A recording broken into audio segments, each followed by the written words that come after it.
Maverick News presents The Rick Walker Show.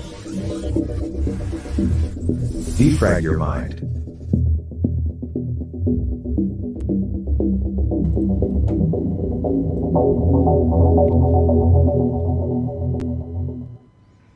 Good evening, Maverick family. I'm Rick Walker. Welcome back to the Maverick News Channel. Great to have everybody here with us tonight. We have a lot of stuff to cover, and I have to tell you, some of the news is making me cry, and some of the news today is making me laugh. Some of it's actually pretty hilarious. Can't make the stuff up. Just can't. So, what are we going to talk about? Justin Trudeau says Pierre Poilievre wants to make Canada great again. And he says that's not what Canadians want. We have a special guest who's going to be joining us tonight, as promised. I told you there's a new political party that has started in Canada, and Grant Abraham will be along shortly to tell us all about the United Party of Canada. A new home for conservatives. And he hopes all Canadians. So we'll tell you about that as well. And Tucker Carlson, still setting the internet on fire. And his interview with Vladimir Putin hasn't even dropped yet. It's supposed to run on Twitter, X, tomorrow. And the hype around this is unbelievable. So we'll show you what's going on with that tonight as well. Also, I have a new audio setup here and a new phone system.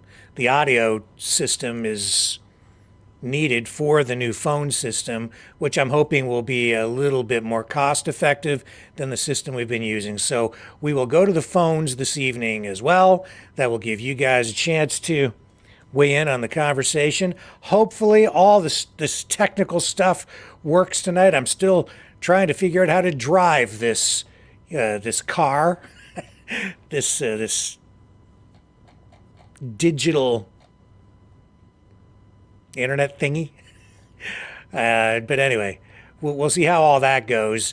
If everything falls apart, I'll switch over to the old system and we'll carry on. But you guys should have an opportunity tonight as well to join the conversation with a new phone number.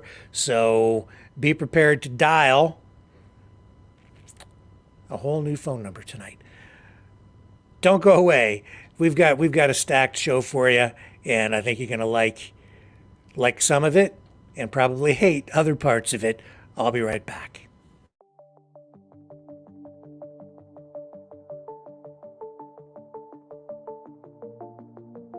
Greetings, brave Mavericks. Our quest for truth continues. We go beyond fake news. Together we expose propaganda. Together we pull others out of rabbit holes. We are maverick thinkers. We are all unique individuals, defenders of individual rights and freedoms, credible, trusted, grounded in reality. Maverick News, defending free speech, Donate at freedomreporters.com. Do it now. Tomorrow may be too late. Maverick News. The world is watching.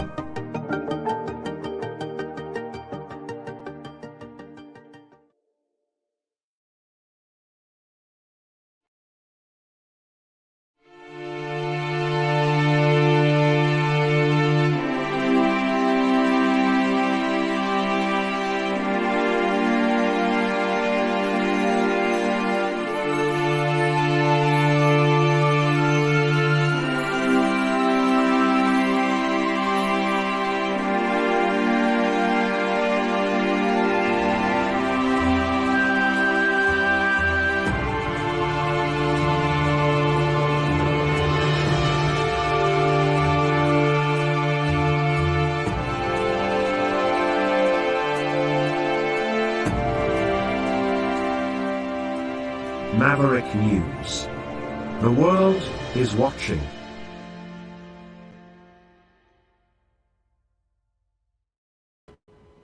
It's Tucker Mania in Moscow. He's back in the USSR. Well, in Russia. Tucker Carlson, he's got fans, man, and he's worldwide. He's over there in Moscow, where he got swarmed. You'd think it was the Beatles came to town or something. Here's here's a post. Tucker left from the rear entrance to try to avoid the crowds of journalists waiting for him. It's unclear where he was headed. Here's a clip from, I guess, Russian TV. Here, check this out.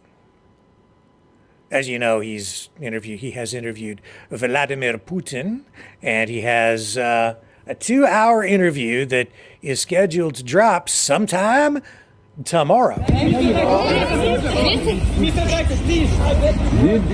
the interview with Mr. Putin? Mr. Tucker? Did you like interview with Putin? Where will you go next? What are you playing? Where will you go next? Russia? America? Mr. Tucker!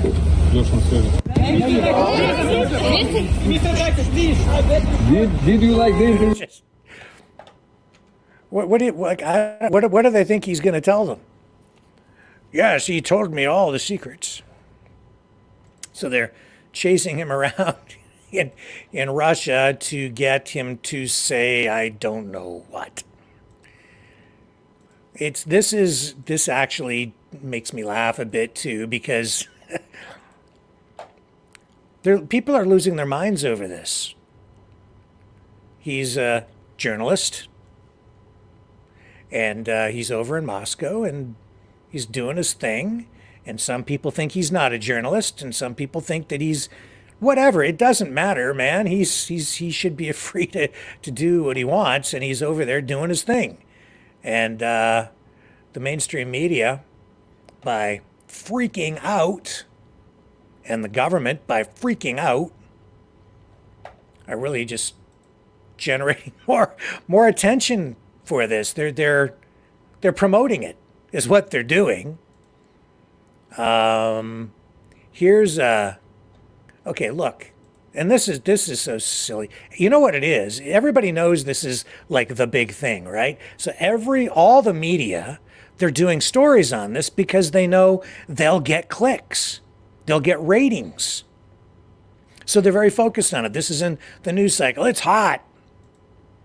So they're just chasing him around. They're like paparazzi. They're chasing the media celebrity, the star, Elon Musk's, #1 celebrity, Tucker Carlson. Newsweek posts this. Here, can you see that? There you go. Newsweek posts this. Exclusive! Tucker Carlson could face sanctions over Putin interview. Really? Is that exclusive? There it is. Well, I knew that a while ago, like last night. So, in fact, I think I may have mentioned it in the broadcast last night. So I'm not sure how exclusive it is, especially when you look over here. Where did Newsweek get the story? Probably from here. American media picking it up from Russian media. TASS, Tucker Carlson may be subjected to EU sanctions for interview with Putin. I haven't read this. I don't know, maybe it's the other way around. I don't think so, though. This is dated today. Out of New York, U.S. journalist Tucker Carlson may be subjected to European Union sanctions for the interview with Russian President Vladimir Putin. Current and former MEPs told Newsweek. Okay, so I'm wrong. I guess Newsweek had it first. And TASS picked it up from them. But I'm sure I heard it last night. Anyway, I apologize, Newsweek. I guess you did have it first. I'm doing this stuff on the fly. According to Guy Verhofstadt, a former Belgian prime minister and current member of the European Parliament, the interview with Putin can turn Carlson into a target for the European lawmakers. He opined that the reporter is a mouthpiece of former U.S. President Donald Trump and Vladimir Putin. He added that the EU imposes sanctions against anyone who assists the Russian leader. Quote, it seems logical that the European External Action Service examine his case as well, the lawmaker said. Luis Garciano, a former MEP, agreed with Verhofstadt, claiming that Carlson can no longer be considered a reporter because he became a propagandist. Meanwhile, another lawmaker, Ermis Payet, pointed out that, quote, you can end up on the list of sanctions for propaganda of the Russian position. This concerns primarily travel ban to EU countries, Payet specified. Kremlin spokesman Dmitry Peskov confirmed that Carlson met and talked with Putin. According to the spokesman, the interview will be published once it is prepared. Tomorrow, I believe, is what I'm hearing. That was right, and I got that from Alex Jones, who in a video said that and then said, F you, New World Order. According to the Wall Street Journal, Carlson will publish the interview on February 8th, that's tomorrow. It is expected that the interview will be uploaded to his X page and to his official website. How do you get an exclusive story on something that is public knowledge anyway? And how do you get an exclusive from somebody like Tucker Carlson, who's really not saying anything to the other media? So Carlson announced that he intends to seek an interview with Ukrainian President Vladimir Zelensky as well, because all previous interviews of the Ukrainian leader for U.S. media were propaganda, not journalism. So he says the other media is propagandists, and the mainstream media says that he's a propagandist. Everybody's pointing their fingers at everybody else saying, you're the propagandist. So they want to throw him in jail. And there have been calls on the U.S. side to prevent him from coming home to America, an American citizen. Ban him. What is this? I tell you, it's people have lost their minds, especially people in the MSM. I've never seen anything like this. What a circus. Now, and it's a media circus right now. Oh, you talk about the information war. It's on a fever pitch right now. Yeah, they've really ramped it up. Here's CNN melting down over Tucker Carlson.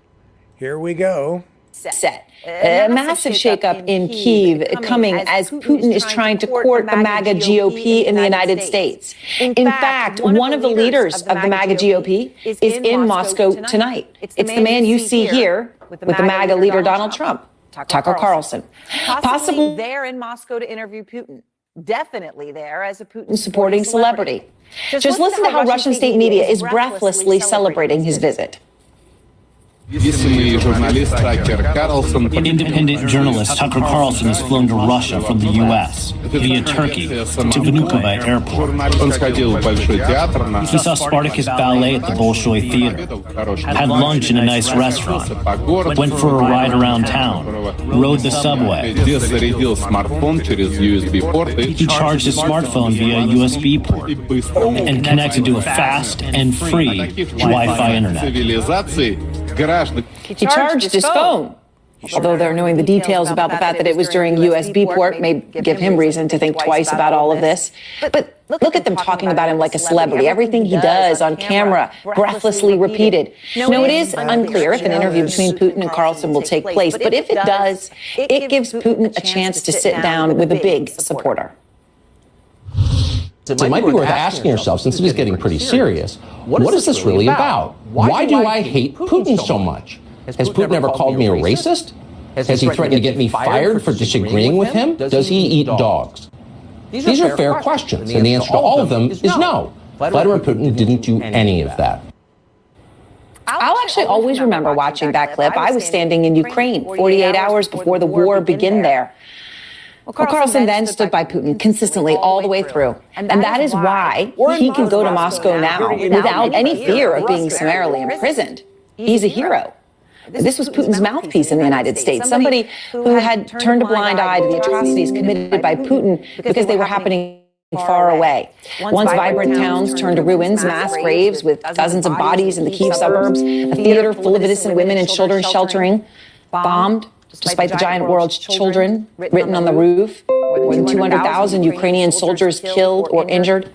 And tonight, Putin is trying to seize on the fact that Zelensky's military appears to be in turmoil, capitalizing on a moment of intense American political dysfunction and intensifying.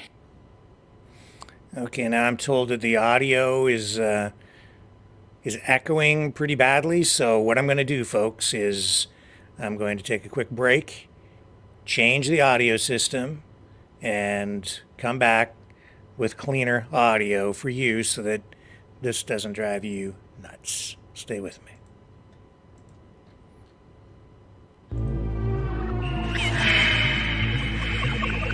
Fighting the Great Reset. By leading the Great Resistance.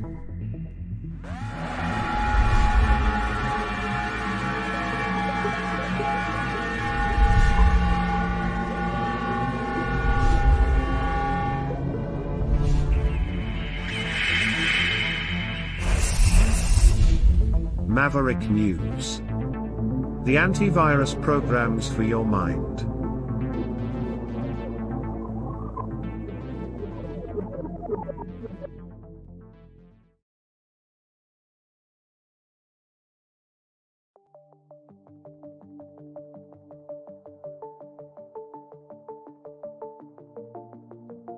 Greetings, brave Mavericks.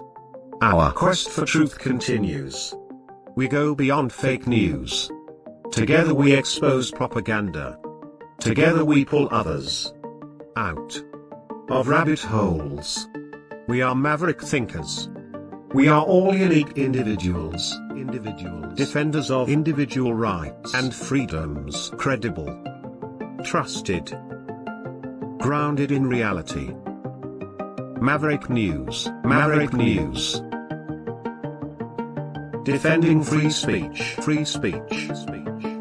Donate at freedomreporters.com. Do it now. Tomorrow may be too late. Maverick News. The world is watching.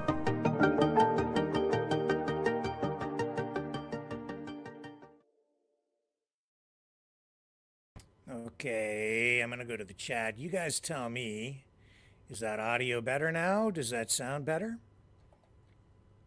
I hope. Okay, so we're just going to continue on. If you have problems, let me know in the chat. I can see the YouTube chat here. I don't have the Rumble up at the moment. It's a different system. So we'll see what happens. Now, let's just run that video from Tucker Carlson from yesterday, in case you missed it. The video where he says he's in Moscow. This is what set everything off. This was the trigger that started Tucker Mania. Here we go. Tucker Mania in Moscow. Here's Tucker. We're in Moscow tonight. We're here to interview the president of Russia, Vladimir Putin. We'll be doing that soon. There are risks to conducting an interview like this, obviously. So we thought about it carefully over many months. Here's why we're doing it. First, because it's our job. We're in journalism. Our duty is to inform people. 2 years into a war that's reshaping the entire world, most Americans are not informed. They have no real idea what's happening in this region, here in Russia or 600 miles away in Ukraine. But they should know. They're paying for much of it in ways they might not fully yet perceive. The war in Ukraine is a human disaster.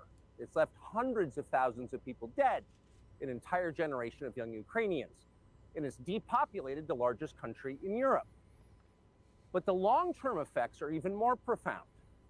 This war has utterly reshaped the global military and trade alliances, and the sanctions that followed have as well.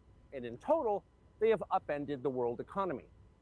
The post-World War II economic order, the system that guaranteed prosperity in the West for more than 80 years, is coming apart very fast, and along with it, the dominance of the US dollar.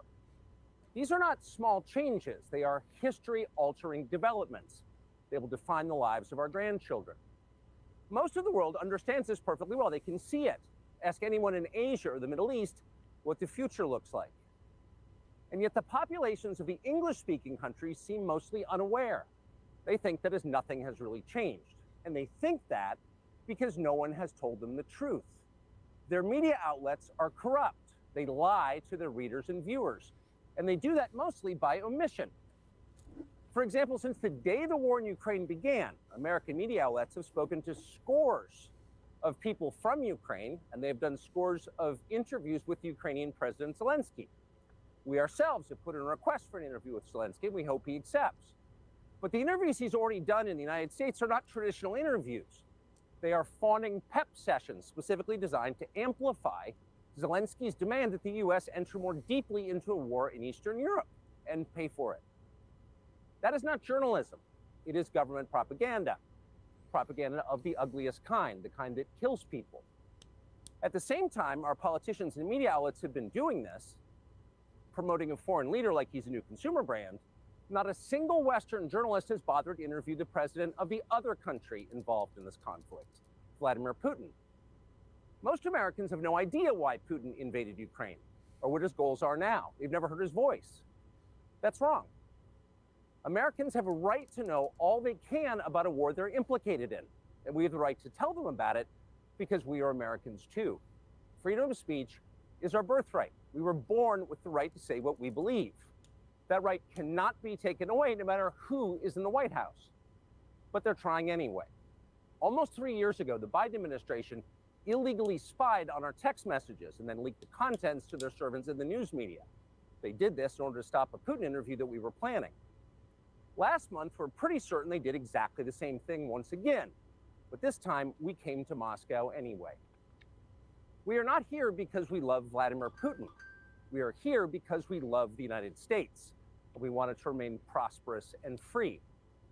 We paid for this trip ourselves. We took no money from any government or group, nor are we charging people to see the interview. It is not behind a paywall. Anyone can watch the entire thing, shot live to tape and unedited, on our website, tuckercarlson.com. Elon Musk, to his great credit, has promised not to suppress or block this interview once we post it on his platform, X, and we're grateful for that. Western governments, by contrast, will certainly do their best to censor this video on other less principled platforms because that's what they do. They are afraid of information they can't control. But you have no reason to be afraid of it. We are not encouraging you to agree with what Putin may say in this interview, but we are urging you to watch it. You should know as much as you can. And then, like a free citizen and not a slave, you can decide for yourself. Thanks.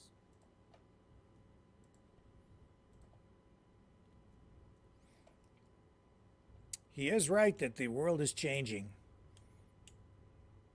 The world economy has been upended. People here in the West not really aware, not paying attention, not being told. Media, I don't think the mainstream media is even really truly aware either. And if they are, they're not sharing the information with you. We've been talking about the economy for quite a while. I've been sitting here talking a lot about the US dollar and how it is going to lose its position as the world reserve currency. I think it's inevitable at this point. We've explained why many, many times. It's time to brace for impact. It's coming. And it's like the news tonight, it is making me laugh, but also making me cry. Because here in Canada and the United States, we've always been a society that has cherished, I thought, free speech. That's what we're fighting to preserve here every night. And yet my colleagues in the mainstream media, my former colleagues in the mainstream media, are over there cheerleading for censorship these days. They want Tucker Carlson, some of them thrown in jail.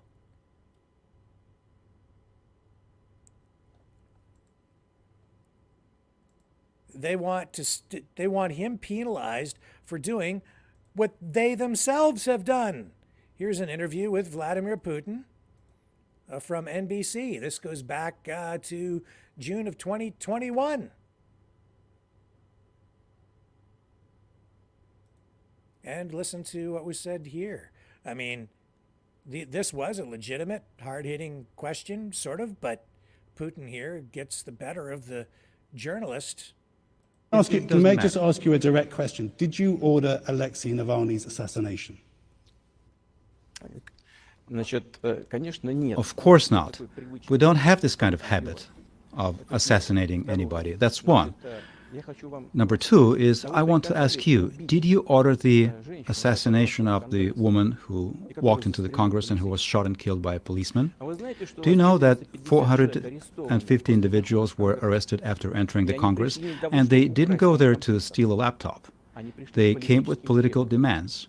450 people have been detained. You're talking about the capital. They're looking at jail time between 15 and 25 years. And they came to the Congress with political demands.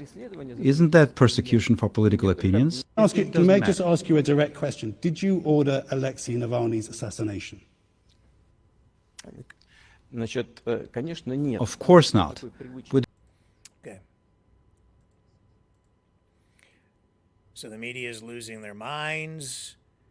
The interview hasn't even run yet. Nobody really knows what Putin has said to Tucker Carlson. Elon Musk tonight tweeting about this, saying that, commenting on this post, saying the European Union is said to be seeking sanctions and a travel ban against Tucker Carlson for his interview with Russian President Putin. And Musk then comments here saying, if true, this would be disturbing indeed. One may agree with Tucker or not, but he is a major American journalist, and as such, an action would greatly offend the American public. So I guess we're having additional problems with the audio. Let me, I don't know what I can do about it at this point.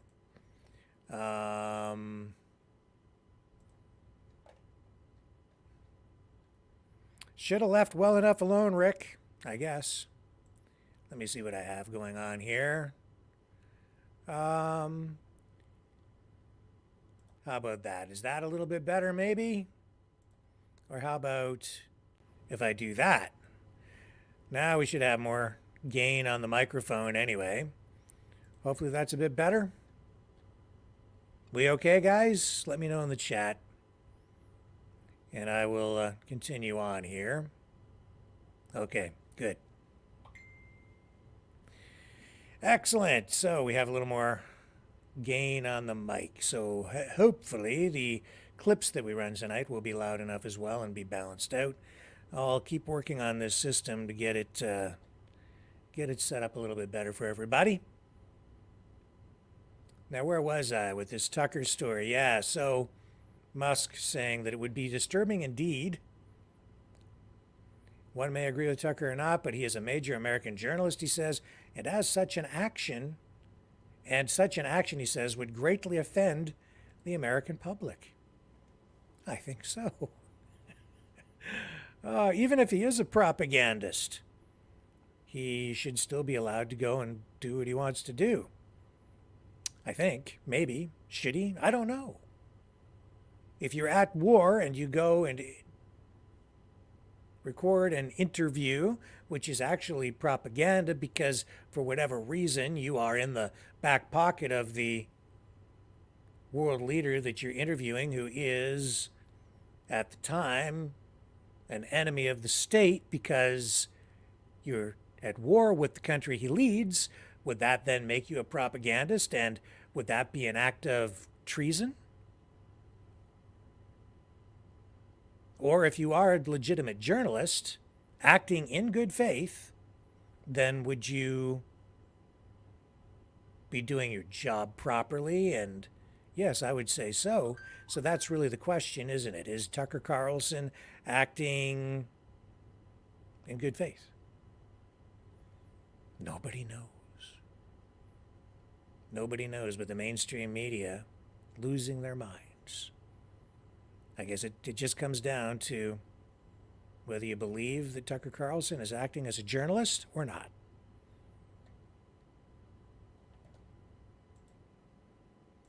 I don't know. I like Tucker Carlson. What else can I say? It's really just about that simple. Hang on. I'll take another quick break, reconfigure myself and reconfigure the configuration of the technical stuff, and we'll come back on the other side and hopefully it will work smoothly.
Maverick News.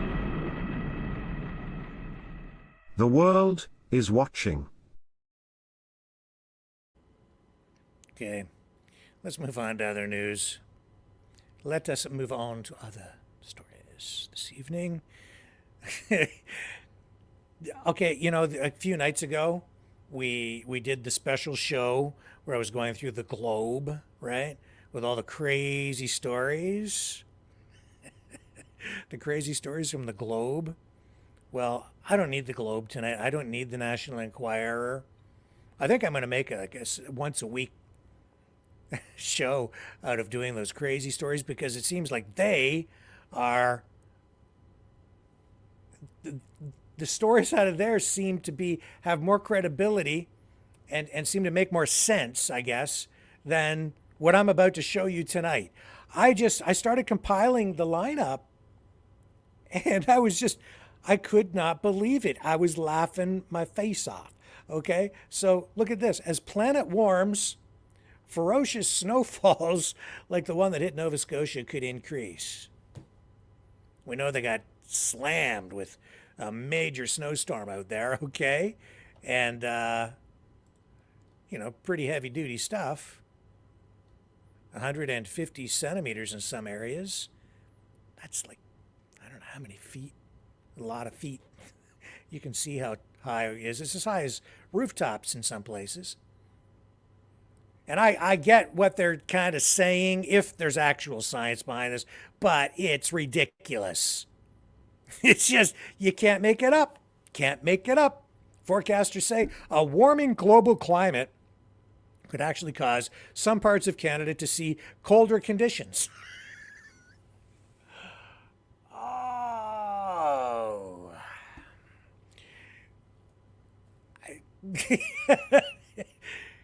Because of global warming, it's going to get colder,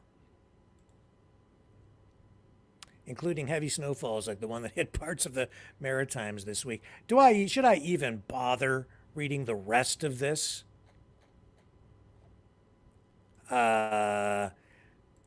Basically, I think the premise here, and I'd really like to see the actual science behind this. The premise is that because it's getting warmer, I don't know how it's supposed to get colder if it's getting warmer, but in terms of snowfall, warmer air can absorb more moisture, you see? And so the idea is that it's getting warmer, so there's more moisture in the air, therefore you get more precipitation. so you get more snowfall. Whatever. It's just, to me, the whole thing seems silly. The headline is absurd. And then there was another story. I don't have the headline for you here. There was another one today that said that heat pumps, which are used to prevent people from freezing, have to be kept unfrozen. So you have to go outside. These heat pumps that the federal government in Canada is subsidizing as they try to get people to stop using carbon fuels, oil, natural gas.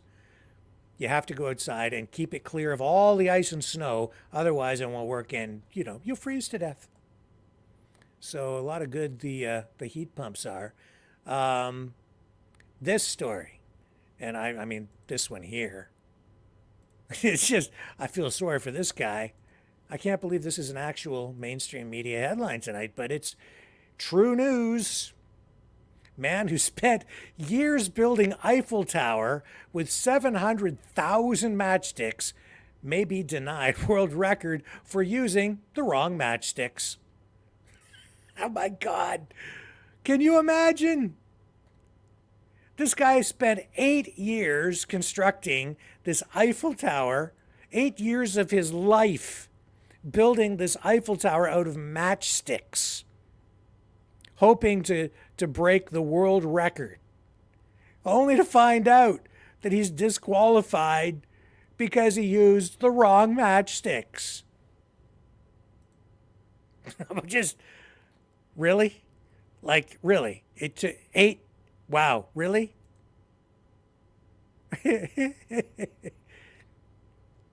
Oh my God. Let's take a look at this thing, shall we? Let me see if I can get it up here. I don't want the audio to play because I don't want to get a copyright strike. Yeah, I'll try and get you video of it later. There's that one. So the media, so the Eiffel Tower guy used the wrong matchsticks. 8 years of his life wasted.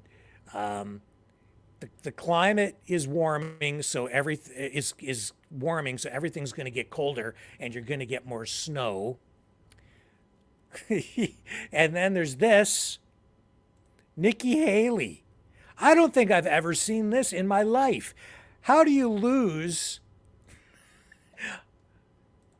How do you lose on the ballot to none of the above or none of these candidates? That's what happened to Nikki Haley. Donald Trump didn't beat her.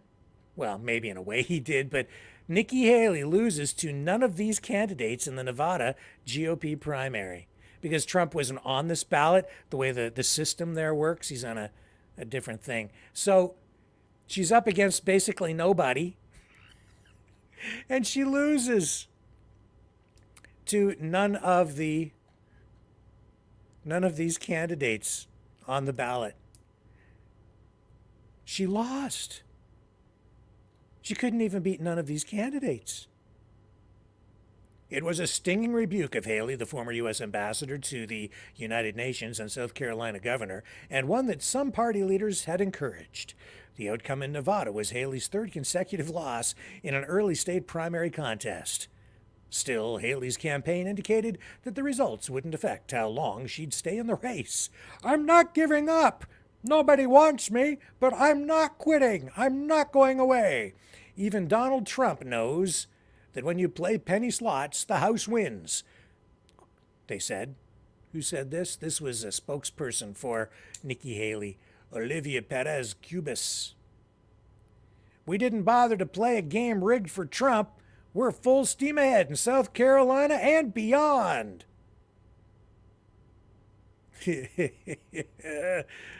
Trump posted on Truth Social, he said, "A bad night for Nikki Haley." Yeah, no kidding.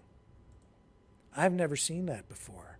You hear about people talking, they talk about, "I don't like any of the candidates. I'm going to write in none of the above," or "I'm going to spoil my ballot," or whatever. But I've never seen a candidate lose to that in my lifetime. Now, maybe somebody else has, but for me, that's a first. And I've covered a lot of elections in my days because I'm getting old. But I think that's hilarious. I almost feel bad for her. Almost. It is kind of funny. Oh, you can't make it up. You just can't. And then there's this one. Oh my God. NDP Member of Parliament, Charlie Angus. He has a private member's bill. And what he wants to do with it is to ban advertising by oil and gas companies. And he says any company that violates, or anyone who violates the ban, could be fined up to $1.5 million or sent to jail for 2 years. The oil companies sponsor all kinds of things. The money that they spend and inject into the economy to advertise gasoline, hockey. Where would hockey night in Canada be without advertising from Petro-Canada or Esso, Mobil? Like these companies have been just no more advertising. Let me show you what he says about this new Democrat socialist. Oh my God, this is ridiculous, in my humble opinion. Here he is. Big oil has always relied on the big tobacco playbook of delay and disinformation. And so to tackle this immense threat to human health, we need to use many of the strategies that finally took down big tobacco. In 1997, the Canadian Parliament banned advertising from big tobacco because of the clear threat to human health. This is why I'm so proud to stand here today with representatives of Canada's medical community to state that the time has come to ban all oil and gas advertising. The big tobacco moment has finally arrived for big oil. Bill C-372 will, quote, provide a legislative response to a national public health and environmental problem of substantial and pressing concerns. The bill will make it illegal for big oil and gas lobby and the gas lobby or their front groups or paid influencers to falsely promote the burning of fossil fuels as a benefit to the public. The legislation will make it illegal to falsely claim that the use of one fossil fuel product is somehow better than another fossil fuel product in improving the environment. And this legislation will target advertising that falsely claims that oil and gas are having a positive impact on the global economy. And we recently learned that toxic contamination from Canada's oil and gas industry is 6,000 times higher than officially reported. This legislation will make it illegal for Canada's oil and gas giants to falsely identify themselves with the health and positive lifestyles of Canadians or with reconciliation of Indigenous people on whose lands the toxic contamination is highest. The big tobacco moment has arrived for companies like Suncor, Imperial, and the oil and gas giants of Canada. Do not discount that, man. Do not discount it. He is serious. These people are serious. Yeah, seriously crazy. Oh, we are in so much trouble. And then there's this. Justin Trudeau says, I'm going to run the clip. I got to find it here. Yeah. Here's Justin Trudeau really holding Pierre Poilievre's feet to the fire in the House of Commons during question period. Oh, this is going to cost Pierre some votes, the Conservative leader. Listen to this. He says, Pierre Poilievre, the Conservative leader, wants to make Canada great again. Oh my God. Mr. Speaker, what we hear from the leader of the opposition is under the previous Conservative government, everything was perfect. And what he is proposing to do is to make Canada great again. That is not what Canadians want. He is pining for a nostalgia that, quite frankly, Canadians do not feel. They remember what he did as part of Stephen Harper's failed housing minister. He remembers the people who, the rights of Indigenous peoples violated, the ignoring of environmental responsibilities, and the lack of an environmental and economic plan for the future. We're going to continue on. Yeah, okay. Yeah, Canadians don't want to make the country great again. All right. Jeez. Again, man, you can't make the stuff up. Don't go away. A little bit more, and then we're going to bring in Grant Abraham, leader of a brand new political party, the United Party of Canada.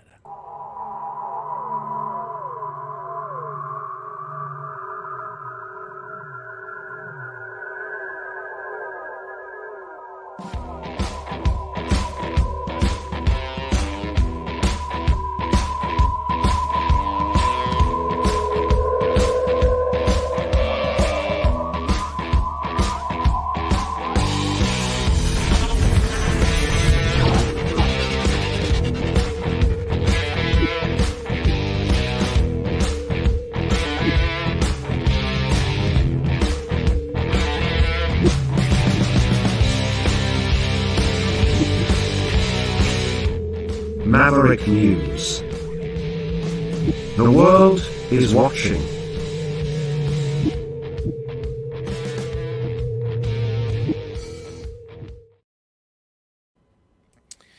Okay, so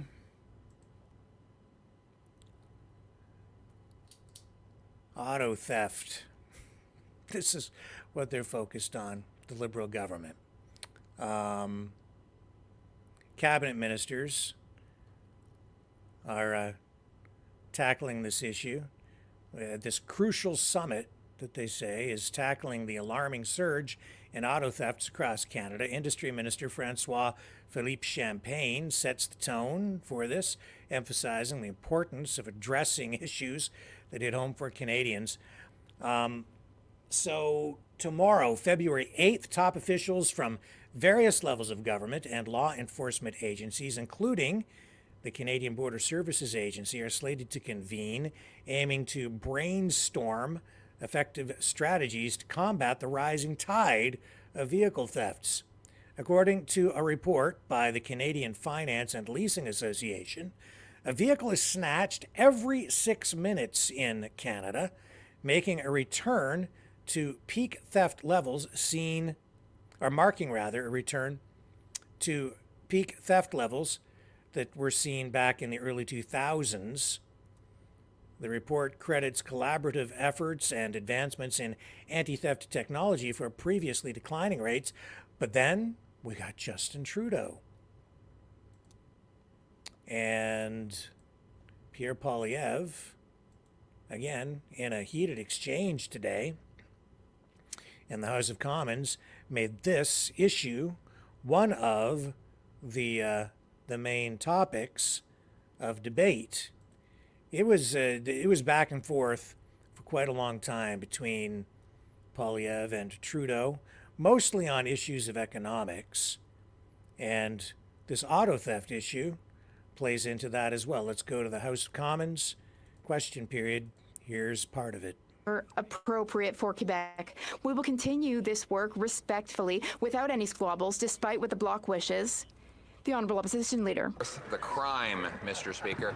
He unleashed the car theft crisis by bringing in house arrest and bail, not jail, for repeat career car thieves, and by allowing our ports to become sieves where our cars are stolen from, so much so that we're now becoming world famous for the Prime Minister's failures. The Ghana Economic and Organized Crime Offices, we are in possession of stolen vehicles. The victims, it's all in Canada. No Canadian agency has approached us directly or made a formal complaint. Will he take the money from the back office bureaucrats and consultants and put it into frontline law enforcement to protect our car? The Right Honourable Prime Minister. Mr. Speaker, the Leader of the Opposition likes to make base political accusations. He likes to talk about C5 and C75 as the reason there is auto theft in this country. The reality is C5 is the bill that keeps mandatory minimum penalties for car theft on the books, and C75 is the bill that raises the maximum penalty on car theft. We've continued to step up in terms of keeping Canadians safe. We will continue to invest in the CBSA and in the resources necessary to counter these challenges. We will keep working based on facts and evidence, Mr. Speaker. The Honourable Leader of the Opposition. Well, here are the actual facts. Let's go through them. C5 keeps mandatory prison sentences. Mr. Speaker, they were already in place, put there by the previous Conservative government. They weren't created by C5. What C5 did is it brought in house arrest for career car thieves so they can watch Netflix or perhaps play Grand Theft Auto in their living room and then go out onto the street and steal another car whenever they want. Will he follow my common sense plan to end house arrest for career car thieves? Yeah. The Right Honourable Prime Minister. Mr. Speaker, in the Leader of the Opposition's simplistic worldview, someone sitting on their couch at home playing video games goes out and steals an Escalade. That's not what happens, Mr. Speaker. Organized crime is directly involved in the massive spike in auto thefts in this country. That's why what we're stepping up on in investment in anti-organized crime, investments against money laundering that party voted against, investments in more powers and more resources for Ontario to counter auto theft, and indeed more resources for the CBSA that they cut when they last left office will continue to be there. The Honourable Leader of the Opposition. Mr. Speaker, actually, people do steal cars when they're on house arrest because all they have to do is open the door and walk out and steal the car. Then there's his bail policy, which allowed the same 40 offenders to be arrested 6,000 times in Vancouver in a year, many of them car thieves. So, will he accept my common sense plan to get rid of house arrest and bring in jail, not bail, for career car thieves? Yes or no? The Right Honourable Prime Minister. Mr. Speaker, in all the questions the Leader of the Opposition asked about car theft, he hasn't once mentioned organized crime, which is the cause of car theft in this country right now. And that's why perhaps he's not mentioning it because when we brought forward measures to counter organized crime and money laundering, the Conservative Party voted against them. We moved forward with more resources for Ontario, $121 million to counter organized crime and car theft. The Conservative Party voted against. Mr. Speaker, we will continue to anchor ourselves in facts and data and deliver on keeping Canadians safe. Hear, hear. The Honourable Leader of the Opposition. Mr. Speaker, he wants facts. Here's another fact. Extortions are up 218% since he took office. Why? Because he got rid of mandatory jail time for extortion with a weapon. So now he allows extortionists to go around with guns, harassing small business owners in Brampton, in Surrey, in Calgary, and Edmonton, where horror stories are unfolding. Will he agree to our common sense plan to reverse catch and release so that Canadians are safe from extortion? The right on. Okay, so sort of moving on to other issues related to that.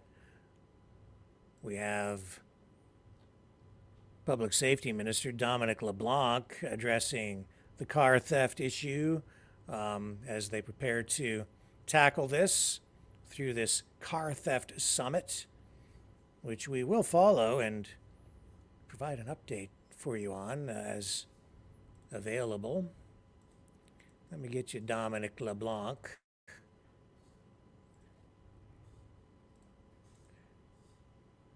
One moment, here we go. Public Safety Minister on Parliament Hill. exportations aboutissent dans nos ports, et en particulier le port de Montréal. English coming up. So today I'm pleased to announce an additional investment of $28 million to bolster the Canada Border Services Agency's ability to detect and search containers with stolen vehicles. The agency will explore new detection technology solutions and the use of advanced analytical tools such as artificial intelligence. This new funding will also enable them to enhance their collaboration with local and provincial police partners and international law enforcement agencies to identify and pursue these car thieves. Lors de ma visite au So it is an international problem. These guys stealing these cars in and out of the country, over the border, chop shops, massive increase in recent years in car theft. It's a problem, folks. Will the politicians solve it? Stay tuned. More to come right after this.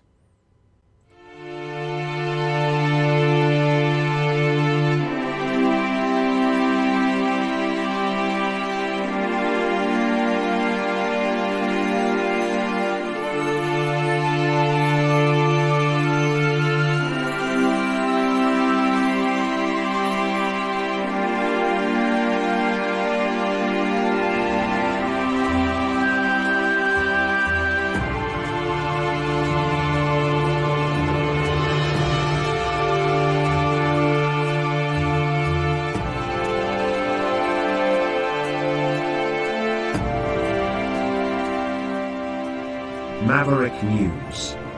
The world is watching.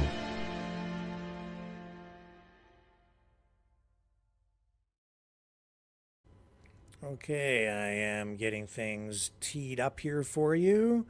We're going to take another quick break, and when we come back, we will have Grant Abraham join us. Grant is the author of this book, The Battle for the Soul of Canada. He has been on this program before. He tried to run for the leadership of the Conservative Party of Canada. It didn't work out, but he is committed to trying to make real change in Canada and is also very freedom focused. So he has now set his sights on a by-election in Durham, where he is hoping to win a seat at the federal level for his newly formed United Party of Canada. And when we come back on the other side of this, Grant will join us to explain what the United Party of Canada is and how it's a new home for conservatives, true conservatives, and, he hopes, all Canadians. Stay with me. Be right back.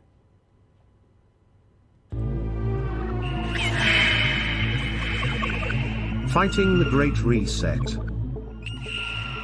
by leading the Great Resistance.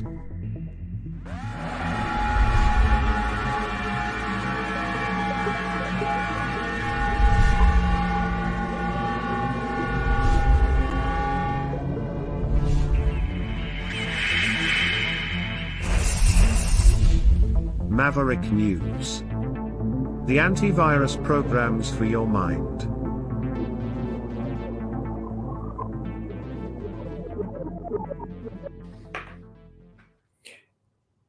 Grant Abraham, thank you so much for joining us on the program again. It's great to have you back, and you have exciting news. Yes, I do. It's good to be with you again, Rick. I think the last time we talked was at the launch of my book briefly, and then after the Conservative Party leadership race. And I'm here today with, some exciting news because myself and thousands of Canadians across this country have looked at the political landscape. All of us probably would have been defined as Conservative Party members, and we're simply looking at what the Conservative Party is not doing and forming a new party called the United Party of Canada. It's a party that seeks to return Canada to its bedrock values, to start to make sense again of the chaos that we're seeing in our country. It's a party that is interested in the bottom up, the way the conservative used to be in terms of the grassroots, and it's a big tent party that's bringing together the broad issues across our country for conversation, so that we can actually have the real conversations about what is actually deconstructing our nation, and what makes us ask the question, where has our country gone in the last 8 years? And the answer is not just more money or cutting carbon tax. There's a deeper molecular issue going on in our nation that I think we need to talk about. And I think many conservatives across the country are waking up to that conversation and joining the discussion with us. So that, I think, for you is the key, right? Is first of all to get focused on the foundations of the country, the things that made Canada to begin with. Can you speak to that, and to the need to recognize also the supremacy of God as mentioned in this book, the Constitution and the Charter of Rights and Freedoms?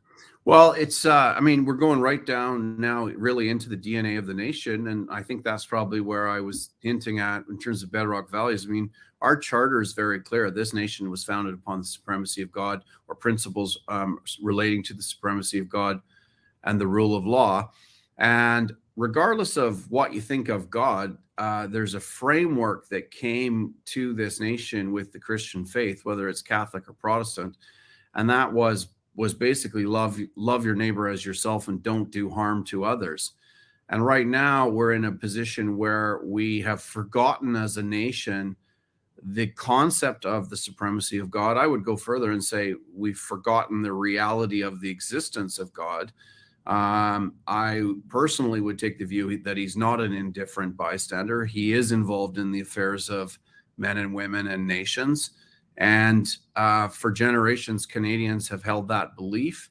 And part of our problem is that we've stopped having our conversations in the concept of those values. You know, I was just in Edmonton and listened to Tucker Carlson and Jordan Peterson talking about this very issue. And Jordan Peterson talked about God in the sense of a transcendental good, because he couldn't deny the existence of a transcendental evil.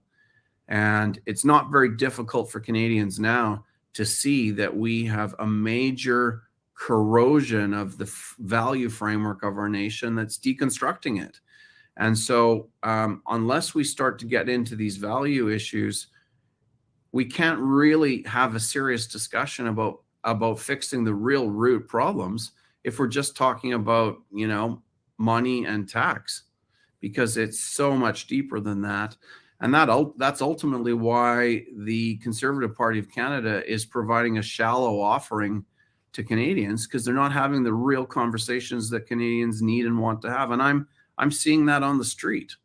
And so right now we're in the midst right now and running in the by-election in Durham, Ontario, the Durham constituency in Ontario.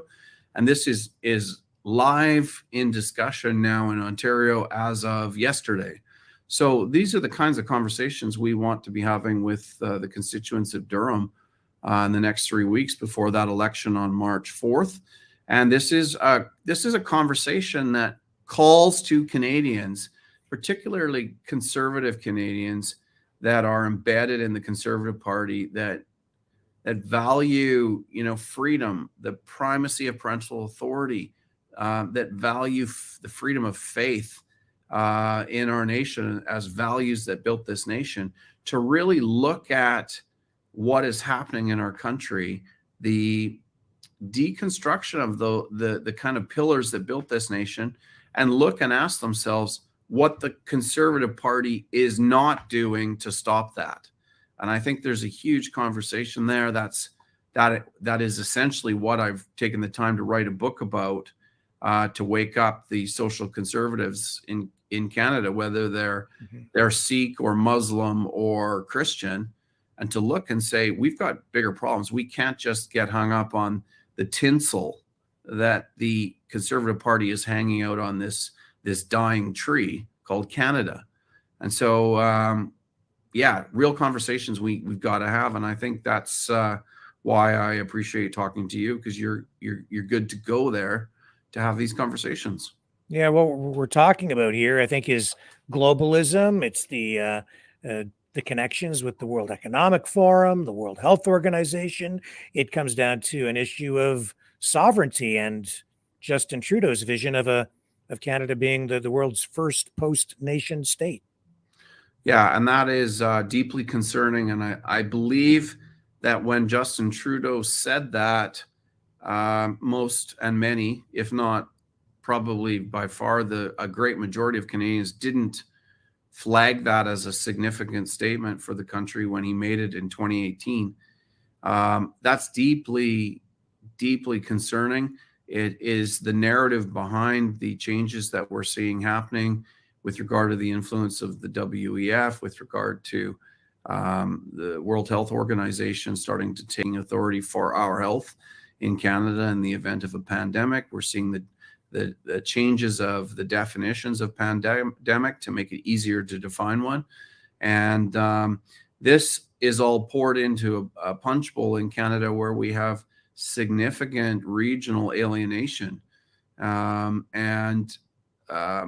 Another pandemic is going to open up a Pandora's box of other issues around the freedom. We already saw the intervention of the convoy in 2022. And I can tell you, coming from Calgary, that is never far away from the surface in terms of processing both what the Liberal Party's doing and also what the Conservative Party is not doing. And so, even today, we're in a conversation now in Alberta where we've had Danielle Smith pass legislation affirming parental authority and seeking to block children transitioning before they're 18. And we have unions. I haven't seen it yet. It's supposed to happen today, February 7th. We have teachers seeking to take children out of schools as part of a protest in opposition to this legislation. And we have a Conservative Party who isn't commenting on what a Conservative premier is doing in Alberta. And that's a shocking paradox. And really, we should be talking about why there's not broad affirmation, because so many Canadians, a great majority of Canadians, would stand with the premier's position. They just don't want the hassle of having protests and very intense people opposing this issue. So it's time for conservative-minded people on, whether red or blue, on these kinds of issues to re-engage and ask why it is the Liberal Party's facilitating this. This isn't about freedom. It's not really a health issue. It's an elective surgery. And why we aren't defining health as intervention for illness. And, there are deeper discussions here for our nation. Why do you think Pierre Poilievre and the Conservative Party of Canada is afraid to address these issues? Are they just trying to cultivate some of that liberal voter base? Are they afraid of being attacked? And why are you not afraid to talk about it? And do you think that can lead to you being elected?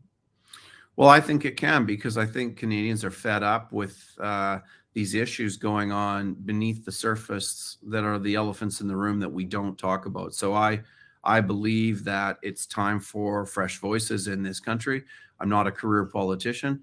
I'm someone who's looking at this ecosystem in Canada, this political ecosystem, and these changes that are happening in our DNA without us really understanding why. Like, in what universe, and I want to come back to your question after I make this comment, but in what universe would we ever have any government that is in authority taking a position where we're changing the substantive framework of the nation? A reset, a post-nation state, which means our sovereignty is shifting to other places that aren't elected and that we don't have any real leverage of control over as a democratic people.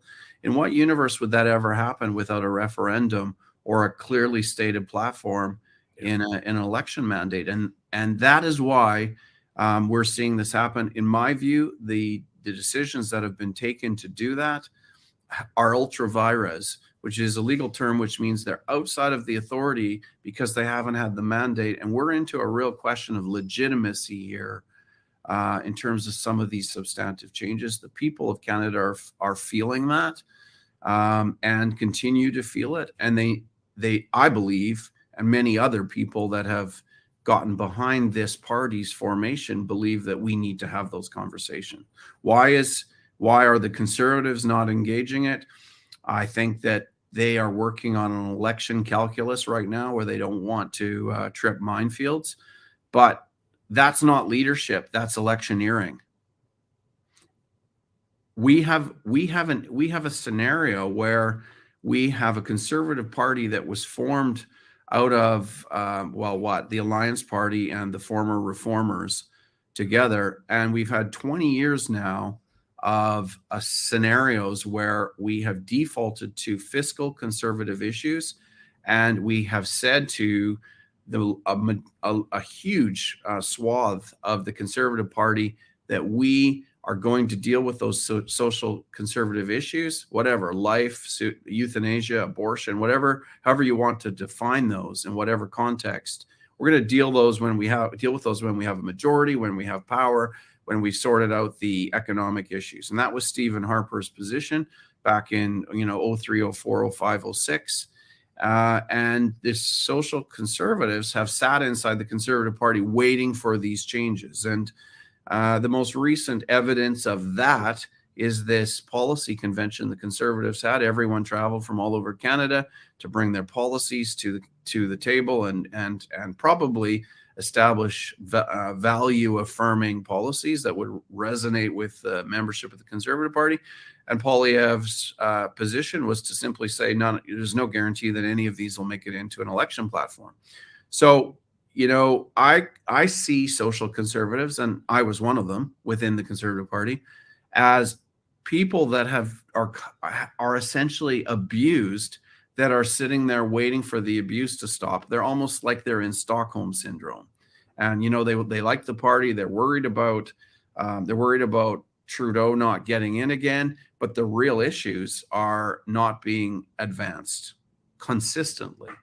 And I found it very interesting in the research for the book that I've written, this discussion that Stephen Harper, the comment that Stephen Harper made at a Civitas speech in 2003. He said that Canada is facing a dark moral nihilism that actually has a hatred for the Western democratic values.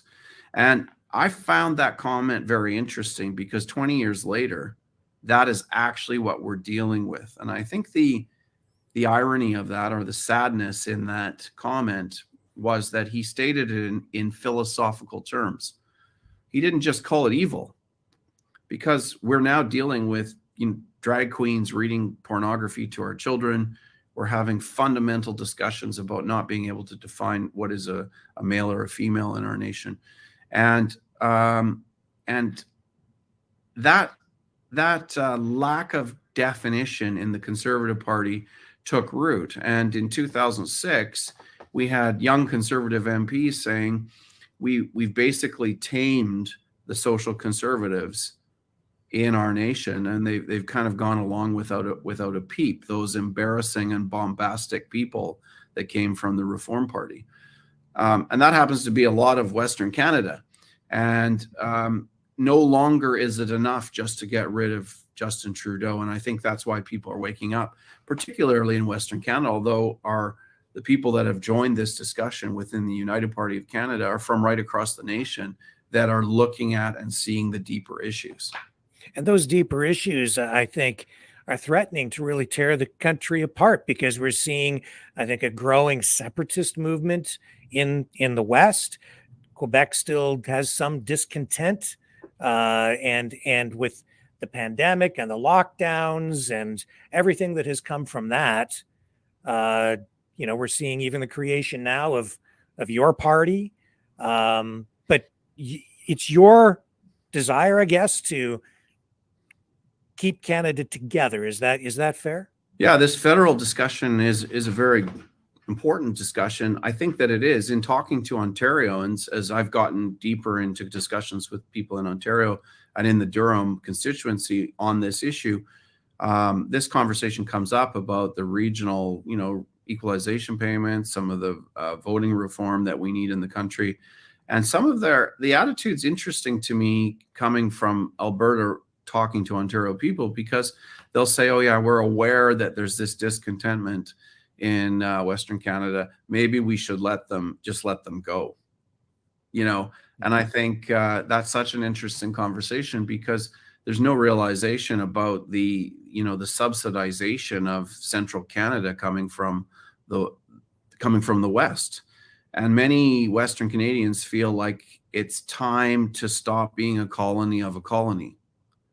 So this just isn't some idle regional threat that, people look west and think, oh, there's all those people out there that are, marginally discontented. They'll be fine, after the next election. I don't think it's like that at all. I think there's deep issues here in relation to discontentment across the country. And then I think this is one of the issues that folds into a discussion around the PPC too, is that we've got this massive block and energy of Western Canada that feels curtailed and blocked. And we've got a PPC who is really not having these conversations at the deeper issue. It's not good enough just to talk about freedom, because that's a little shallow now on its own without looking at the root systems of what freedom is actually about. And I bump into this conversation with PPCers across the country. I've been on a book tour this last 4 months right across the nation. And when they hear my discussion about this, they'll ultimately say, why, if you're starting a new federal party, why aren't you doing this inside the PPC? And my answer is, well, I view this as a challenge to our nation in relation in the context of light and darkness, good and evil. And when I look philosophically deeper into the I guess the People's Party framework, I see a framework that is libertarian, which is inherently rooted in humanism. And the conversation ends up with me saying, how do you resist a darkness within a party framework that denies the existence of the source of light? And I usually get two reactions. One is an explosion, and the other one is this cold reality that if anyone believes in a transcendental good or a God, they're recognizing that the philosophical framework of the PPC does not recognize that. And for many Canadians, 53.3% they still identify with a Christian faith, whether they go to church or not. There's a value system there that resonates, whether they're God-fearers or they're active parishioners. And to say that there's no God and he's not interested in the values or how a nation conducts itself is morally offensive.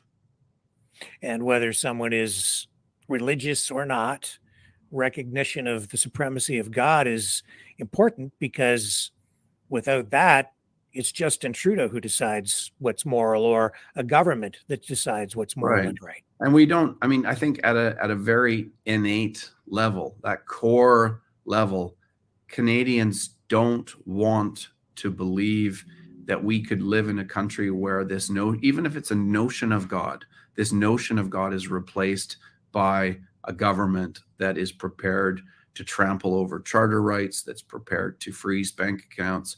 And there are still recoiling ripples happening from that. With, I spoke to one pensioner who was a part of the convoy last week, and he is still dealing with the fact that his pension was frozen. And he's only just got it reactivated, and he's not getting it reimbursed for the time that he's lost. And I think it's nearly 10 grand that he missed payments on. That's a problem. If government breaks a contract like that, that's a problem. And this is the rankle that is beneath the water line, if you will, within the kitchen tables of our nation. It's what's going on and what people are feeling. And this is part of the momentum that's driving these kinds of discussions. And I'm actually here because I love Canada, and I believe that it should be a federal state from sea to sea. But until we actually have those conversations about what that means, we are marching towards the loss of our sovereignty and regionalization, if not separation in the nation. So, you know, that's openly talked about in Alberta and Saskatchewan and large portions of BC, regardless of what the Fraser Valley politicians would tell you. So these are real issues. Manitoba's similar. There's large contingents in Manitoba where they feel this way strongly. So this is something that is, I think, changing the national discussion for our nation, and the conversation starting in Durham now in this next 3 weeks. So you are no doubt, and I'm not aware of any of this, but I can imagine you must be enduring some attacks from the Conservative Party, from PPC supporters accusing you of being controlled opposition, or you're just out there splitting votes. How do you respond to that? Well, I haven't had any of those attacks because I think that the party was just approved before Christmas, and nothing really happened until after Christmas, and so it's very, very fresh. And I think the attacks haven't started because it's been irrelevant to them, or it hasn't been observed. There's an ongoing conversation about splitting the vote, particularly from what I'd call social conservatives, who are looking at this and saying, well, all we got to do is get rid of Trudeau. Usually when I have the conversation with them, they'll kind of either go back in denial or cancel their membership. And when they move away from the party, they'll say, what should I do about this? And I said, well, you know what? Send a message, cancel your membership. And I've had that conversation a lot across the country. I think my answer now for splitting the vote as it comes to the Conservative Party, I'm not so much concerned about the PPC. I have my views on where they're at in their life cycle. And I know Maxime Bernier. I've met Maxime Bernier, and he strikes me as a very nice man. I think he loves the country. I think he's working towards attaining 10% of the vote over the next 5 or 8 years or whatever. And I don't think we have time to kind of work at that calculus. So I'm just, saying those are freedom-loving people. I celebrated the birth of the PPC because I saw the tyranny that was going on and wasn't challenged in our country. But I think the conversation has moved on. It's deeper. It's got these inherent value issues that people are discerning. And in relation to people challenging this discussion about splitting the vote, that discussion is a very interesting one, because my answer really now to that is the Conservative Party has been splitting the vote for 20 years. This party is the response to that, because what they haven't done has caused such a disgruntlement within the ranks of the Conservative Party that people just haven't had an alternative. And so if I had seen the integrity or the moral integration that we needed in this country within the Conservative Party, I wouldn't be doing this. And I had a very good look at the belly of that beast. So what are you doing to get things organized? Just give us a little bit of insight into the background or what's going on behind the scenes as you're ramping things up for the next election.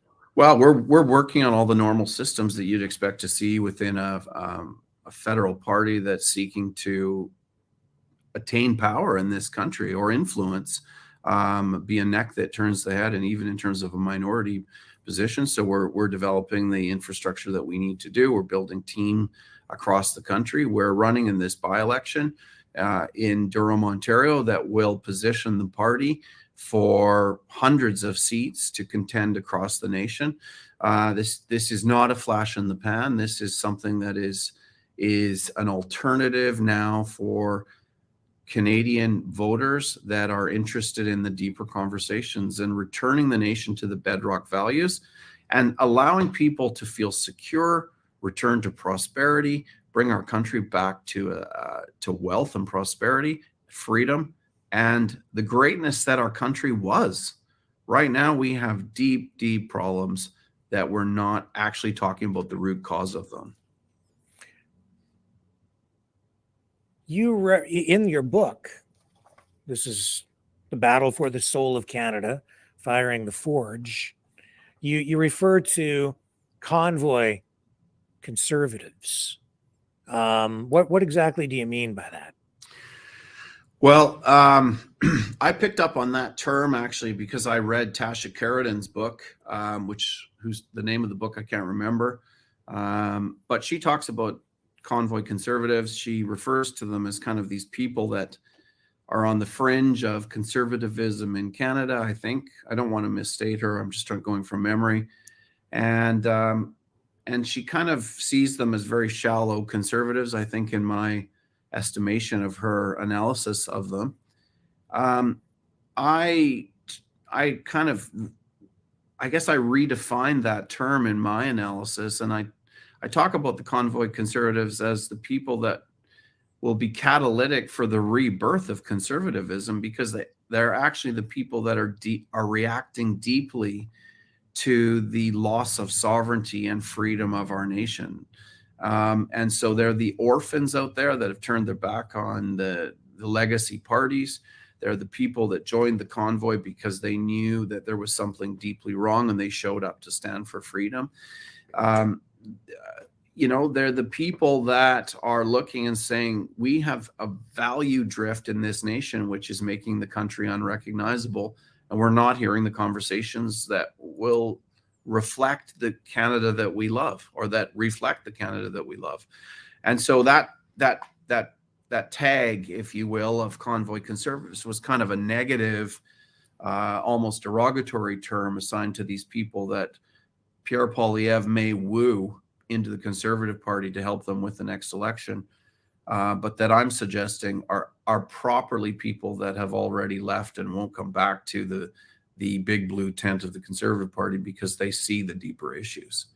And I think that would be a lot of the truckers and farmers and people that maybe don't vote out there normally, that know that they need to find a voice that is speaking to the full complexity of these issues at what I call a molecular level, or a deeper issue than just more money in your pocket, or bringing home apples, because it's so much more than that right now in our country.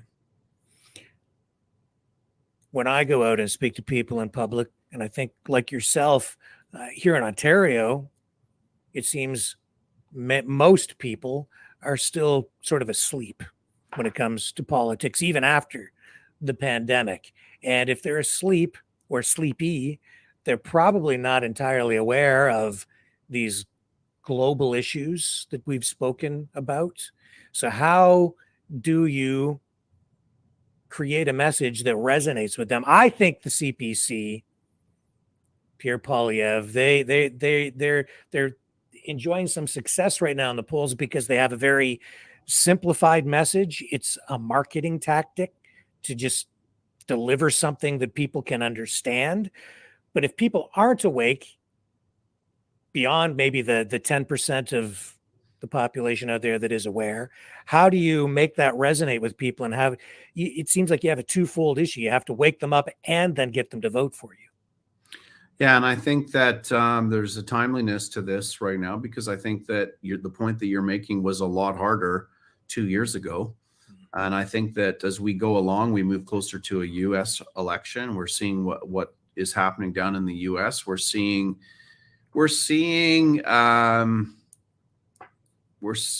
discussions that are happening in Alberta. And I attended the UCP AGM in Calgary right before Christmas. It was in November, I think it was. And there were about 4,000 people in that room for that conference. The singular standing ovation that Danielle Smith got was when she raised the discussion about the primacy of parental authority. Standing ovation in that room, more than any economic discussion. There were other ovations that she got, and some people stood up for other issues, but the room stood for that issue. So there is this discussion about what is our perception of reality and what is actually reality out there in terms of people's minds. And I actually think there's a much higher level of consciousness to these issues in the country right now than maybe we think. There's an awakening. And I think also we've got these discussions now that are very real across the country in terms of policies that are being pushed, like protecting the innocence of children until they're majority age, which is a flash right now in Alberta. And this is becoming a value discussion for the nation. And this is waking people up, because in rooms across the country, whether it's Sicamous, BC, or Stettler, Alberta, or, Kindersley, Saskatchewan, whatever, you talk to people about the protection of their children and the innocence of their children. And it's pretty clear in the room that anybody would bleed or die to stop their kids being interfered with and that innocence being lost. And so these are very deep rooted issues that are actually pulling people out of the malaise that Canada was in 5 years ago before COVID. And so part of the answer to your question is that I think that people are waking up, because I think there's a confrontation going on right now in the nation with these issues that we're actually speaking to. And it's very obvious that the Conservative Party is not speaking to. And so there's a lot of criticism right now in relation to why Pierre Poilievre would send a memo around, if that's a true story. I think that it is, saying that the Conservative MPs are not to comment on what's going on. It's a very curious thing to me that we have Leslyn Lewis, a Conservative Party MP, issuing a petition around the nation where she's got 60,000 signatures, but the Conservative Party of Canada is not behind it.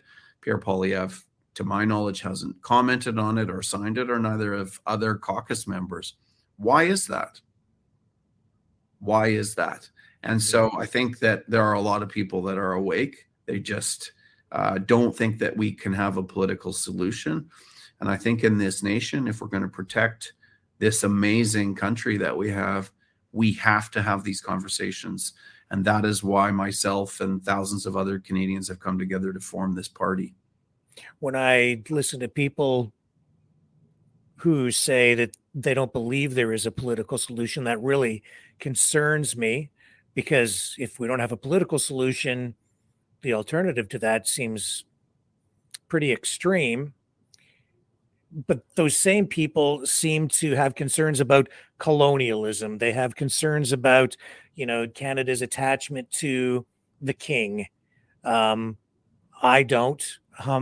Where does this new party stand on those kinds of issues? Yeah, it's a really good question. I think it's a tough one, because to have a new party that hasn't won a seat talking about constitutional reform seems like a stretch. But I actually think that that's what we need to be talking about in this country, because it's clear from this last 3 or 4 years that what should be the balance of powers within the systems of government that we have to ensure peace, order, and good government and the rule of law and due process are protected have failed us. And we have courts that are making decisions where Canadians are seeking relief from the courts in terms of charter issues, and those applications are being denied because of little procedural rules when they actually have constitutional merit. And I'm thinking about Brian Peckford's case with the federal court there. So we have all of these systems that Canadians have some real questions about whether they're actually working. We have the politicization of the RCMP, or at least the alleged politicization of it. So I think it's time. The only person, an individual in Canada that can actually intervene and interrupt the authority of Justin Trudeau is the Governor General, who Justin Trudeau appoints, and that's a direct linkage to the Crown. I think it's time for Canada to become and form itself as a new nation. I think we definitely need to reforge our country. And I think there's going to be a timeliness to that. I think that the agenda would would be to see Canada stay contained as a federal state. It's an amazing, beautiful country with, I believe, a significant purpose to play in this world we're a part of.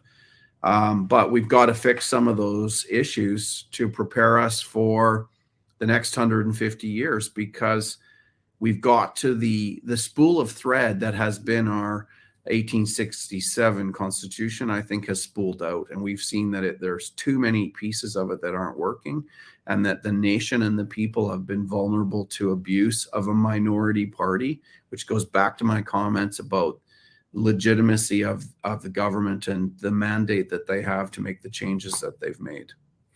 So to be clear, here at the end of your book, you talk about accountability, and you say, you say that you remind the Prime Minister that the Minister of Justice, the Governor General, swear allegiance to, well, it's Her Majesty, but His Majesty now, the King, not the Prime Minister, and the stakes are very high.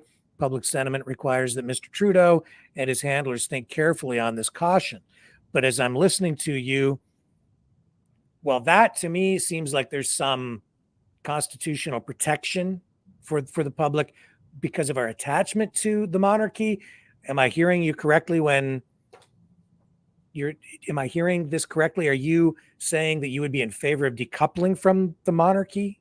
Yeah, that you're reading from an appendix in the book, which was a memo that I wrote on what I learned from a working committee that was seeking to insert Agenda 2030 principles and displace them from the value framework it's our nation. And so that would have been written late 2020, and it was written for a specific purpose. And I think what I'm saying is that the direction that Trudeau was going in terms of resetting and post-nation stating is a violation of the sovereignty of the Canadian people. Right. And I think I went as far as to suggest that that's treasonous. I think that continues to be my view, especially in light of the fact that those kinds of groundswell changes you would normally expect to be articulated in a platform to get elected or in a referendum. And we've had neither of those. In fact,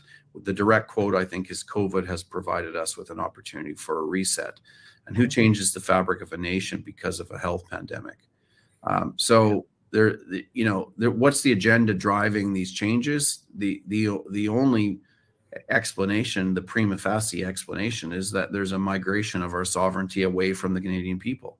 That's a big problem. So do I think that the system has failed us? Yes, I do.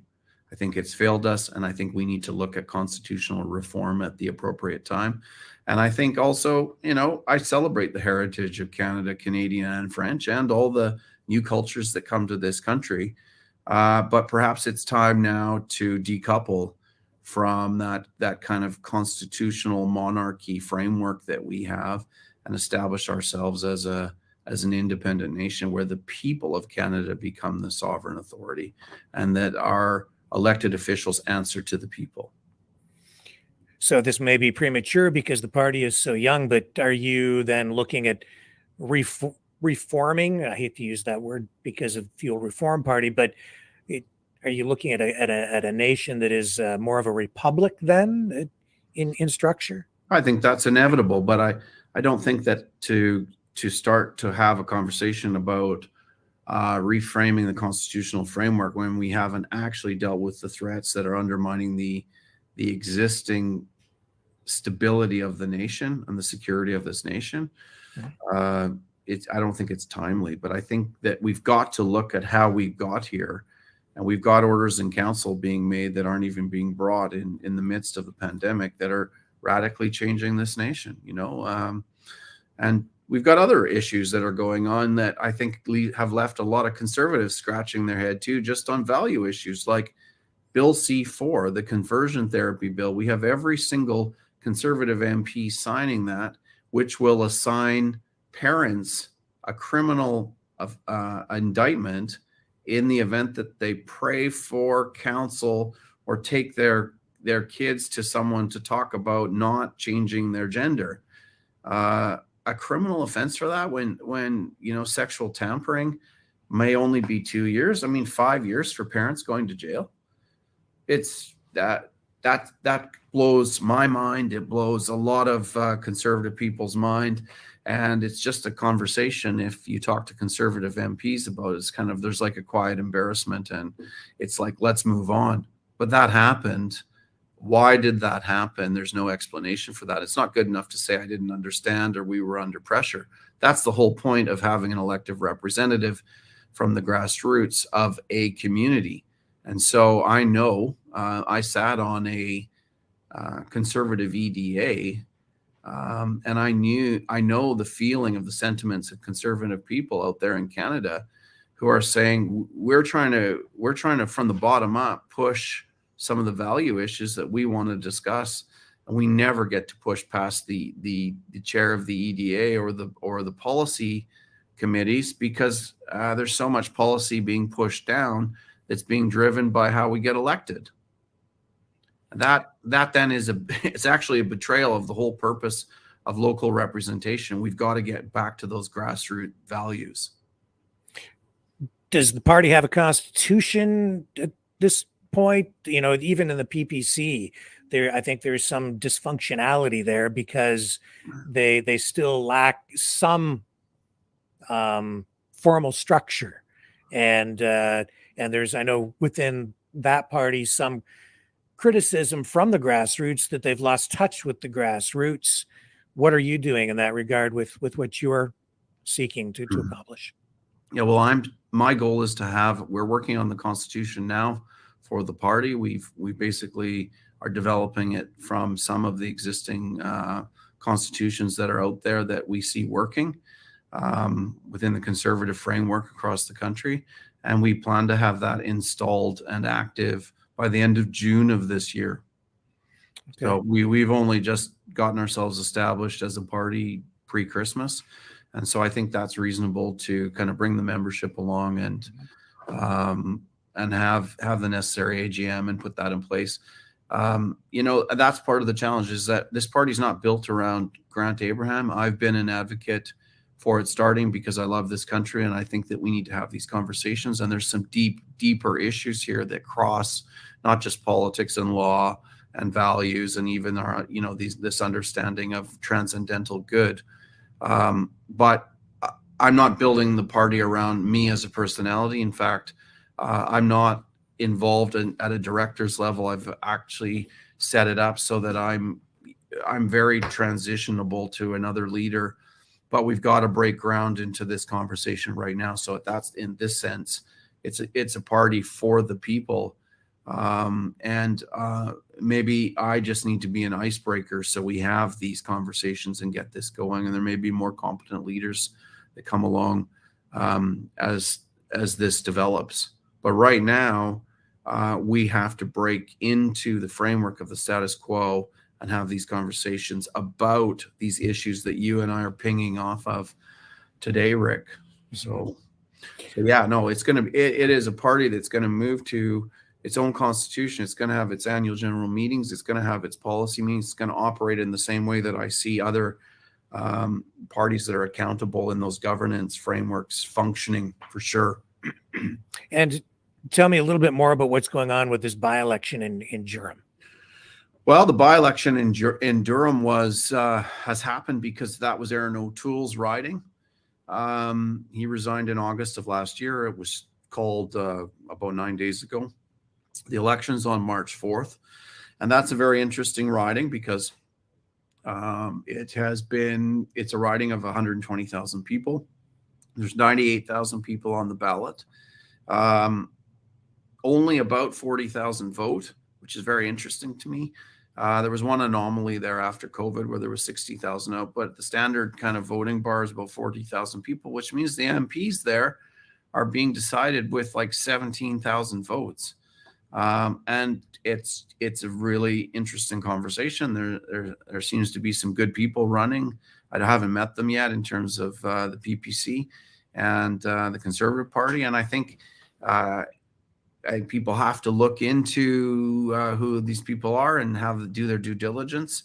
But I think my message for the people of Durham is that there is a huge nation out there where there are discussions now coming from around the nation that are playing out in that constituency, and that Canada, and maybe this is part of being, the biggest, most populous province in the country, is that maybe you just aren't vibrating here as much with some of the freedom value issues that are going on because of the larger stability of population or whatever. But these issues really, this is the first platform that these things are being engaged and being played out in. And so I think as I'm going around, I'm certainly opening them up. As I have these conversations, Rick, it's fascinating because people are like, yeah, you're right about that. You're right about that. I'm going to think about that. And I like that because it's opening up the minds and hearts of Canadians who actually feel the pulse of our problems. And they're saying, yeah, you know what? You're right about that. I'm going to think about that. And that's what I'm called getting away from this muscle reflex of just voting for Liberals or Conservatives because we want to keep someone else out. Our country's going over a cliff edge with this sovereignty issue, and it's not enough to keep Justin Trudeau out. We actually need to engage our sovereignty in these discussions. It's the biggest threat to our country. And even though it's highly unlikely that you would form the next government because you're a new party, why is it important to get at least one seat in Parliament? Well, I think one seat provides that platform, but I think maybe the more expensive question is look at what the NDP have done as minority seat holders within a minority government.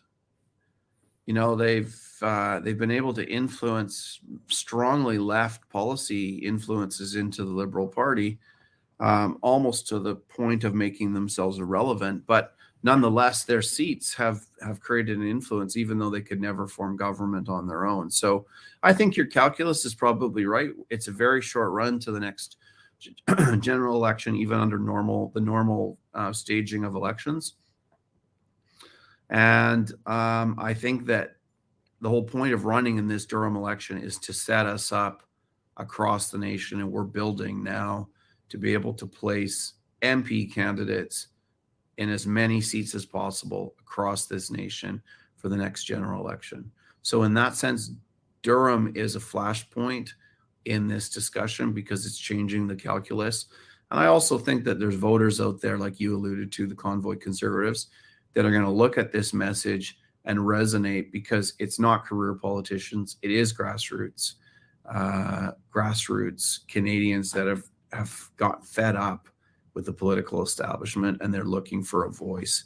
And so we'll see what the response is. There's a lot of people that love this nation. They're deeply frustrated because they're orphans politically. And this is a home for them that can actually bring this voice so we can establish a smaller government in our nation, allow people to be free, prosperous, and put our nation back to its status of greatness. This is the discussion. Grant, if people want to get involved, support you, do you have a website? How can they contact you? Yeah, you can. We're going to have Facebook pages in relation to this by-election. Our website for the moment is called upcanada.org, upcanada.org. It will change to the United Party of Canada after this by-election. We couldn't make any changes because there was a by-election that we were participating in. And you'll be able to see the framework of what the party's about. There's a lot of different interviews on there from me commenting on different issues across this country off of the book. And it'll be able to give you a taste of where the party's going. And essentially this party is fiscally conservative, and it weaves in strong conservative social conservative values into the mix for our nation. So that's the website. Yeah. And so that's our official logo at the top, and that is changing. That'll be changing March 4th. So we couldn't change that. So, but anyways, that's where we're at right now. Well, you're forgiven. It's a brand new party, and you have a lot of ground to cover and not a lot of time to get there, because I think we are on the edge of an election very soon. Obviously, it has to happen by 2025. So you've got to hit the ground running, and you have in Durham. That's the start. So we're at it hard now. Okay. Grant Abraham, is there anything else you'd like to add or think that we might have missed? No, I think that's good. If there's other questions, I'm happy to answer them, but we covered a lot there. Well, I think we have covered all the ground today, but I hope you come back and come back often. And you're always welcome here as the by-election unfolds and as we get into the next federal election. It's been an absolute honor, a privilege to have you on. This is very exciting stuff. So I'm really glad that you could do this with us today. Yeah, thank you very much, Rick. Appreciate it. Okay, bye-bye.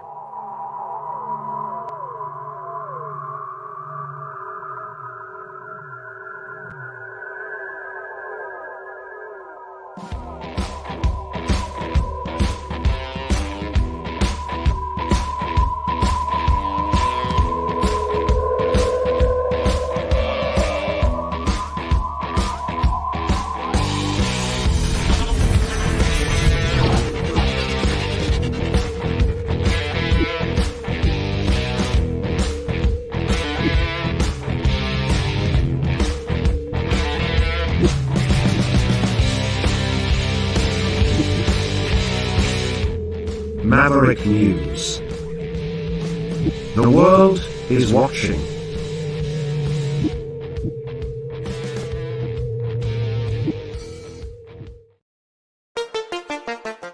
The New World Order. Government overreach. The Great Reset. Mainstream media lies. Now more than ever, independent voices are needed. Donate now at freedomreporters.com. That's freedomreporters.com. Maverick News. The antivirus program for your mind.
Maverick News. The world is watching.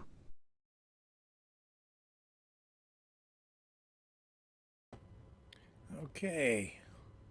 Time to move on to other stuff. That was a great interview with Grant Abraham. And again, thank you to Grant for taking the time to do that with us. He is very busy up in Durham pursuing that prize, that seat in Parliament, if he can win that by-election in Durham. So we will be following that race very closely over the next number of weeks. The day that people cast their ballots is March the 4th. Now, how about this? That's the Prime Minister's office. Look at the front door. 5 people have been charged with mischief because somebody splashed the front of his office with pink paint. Red, pink, pinkish red paint. It's the second protest of this type in less than a year by a group that has claimed responsibility for this called Last Generation Canada. They are a self-described civil resistance group. They were formerly known as On to, number 2, Ottawa. They say they're committed to demanding government action on the climate crisis. You know, the thing about people on the left side of the political spectrum, in my observation, is that they tend to self-destruct. Even those politicians who are on side with them, they still target them. They're never satisfied. Even their allies end up being targeted at some point. I think it's because they sort of run out of people to blame and victims to attack, but that's just been an observation. I've seen NDP governments, like Bob Rae's provincial government, his NDP government in Ontario, self-destruct as well. Once they were in power, the unions that helped get them elected turned on the government and decided they weren't happy because the government wasn't giving them everything that they wanted. Anyway, a spokesperson for the group, Laura Sullivan, says that they want a national firefighters agency that could better prepare the country for wildfires. So Ottawa police have issued a release. They say 5 people were arrested while blocking the intersection outside the building, and all 5 of them now face mischief charges.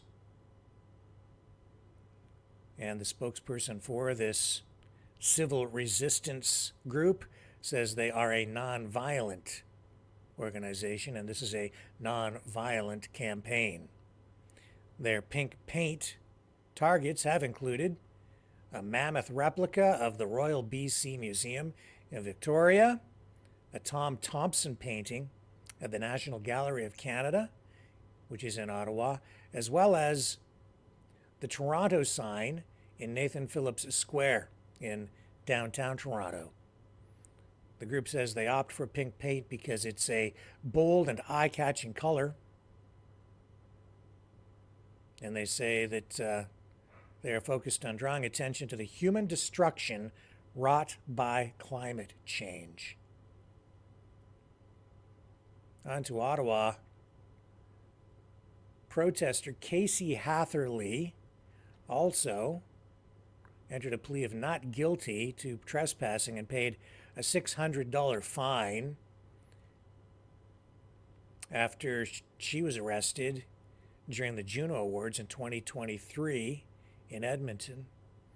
And you may recall that at that time, in that incident, Avril Lavigne, the singer, was performing, and Hatherley walked onto the stage topless with a climate protest statement written on her torso, body. So that's what those guys have been up to. I almost hate to show you that story because I kind of hate to almost draw attention to it. But there it is. Vandalism on the front door of the Prime Minister's office, the Prime Minister who is committed to combating climate change, targeted by climate change activists. Again, you can't make this stuff up. He's just not radical enough for the radicals. Oh my, it just doesn't end. Okay, guys, shall we go to the phones? Let me get everything set up here, and I'll come back, and you guys can weigh in on the conversation. We're not going to use the new phone system because I had to disconnect the audio system earlier, so I'll try and get it figured out for tomorrow. So for tonight, we'll just do it the old way. the usual way, the way that you're used to, here's the number to call.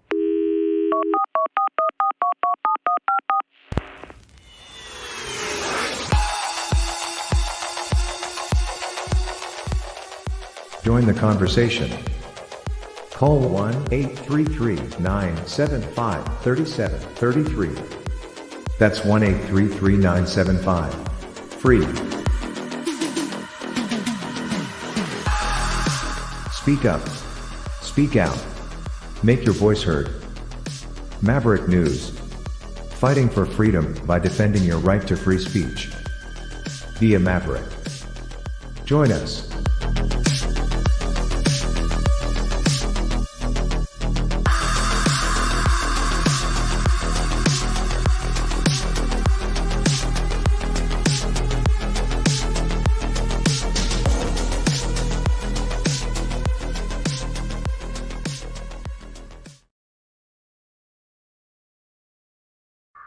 Hello, world. Are you awake?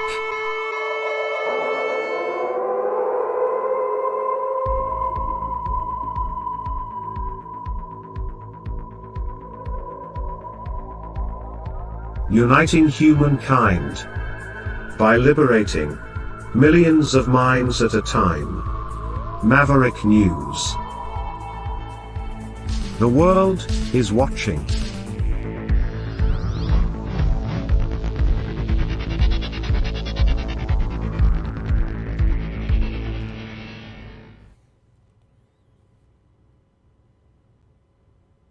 Okay, guys, there's the number to call, 1-833-975-3733, 1-833-975-3733. Let me get everything up on the screen here the way it needs to be. We've got it under control. We have some callers in the queue. We are just about ready to rock and roll with the phones. And here we go.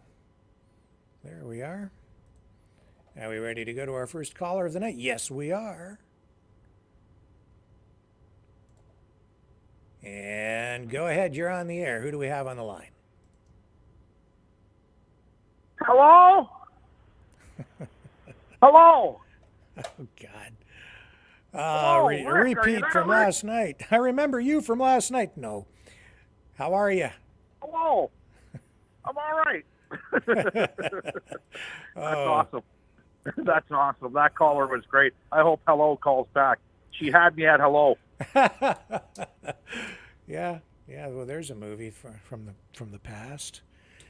Anyway, how are you tonight, Leo? Mr. Mouth of the South. Well, I'm all right. I'm all right, man. I'm all right. Tucker Carlson getting sanctioned. That's hilarious. Freeze his bank account. Yeah, there you go. You'll get a little taste of what the truckers had. Yeah. Well, I see a lot of jealous and resentful mainstream media because they didn't get their little fingers in the pie. Oh, yes. In the Putin pie. Yes, that's right. The Absolutely. Putin pie. That's a big interview. Oh, yeah. I don't care what anybody says. Huge. Okay, I can't wait to see the full. When does it come out? Is it Sunday? No, I think it's tomorrow. Tomorrow? Shit, right on. Even better. Oh, yeah. Will you be airing it? I will certainly do my best to do that. I don't know what time, but I'm going to be on top of it. It's a big story. Well, you could come on anytime you want, mister. I'm here. Yeah. We'll be waiting. We'll be waiting for that because you know what? I can't wait to watch it. It's I don't know what to make of it, but I think it's awesome.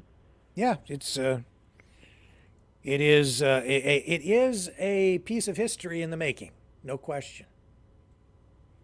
And you know, Justin Trudeau will have his tampons ready to dry his crying eyes. How can this be? He's a Russian spy. I can hear it now. He won't be allowed in Canada anymore till he's vice president, and then and then Trudeau better get some big tampons if he becomes vice president.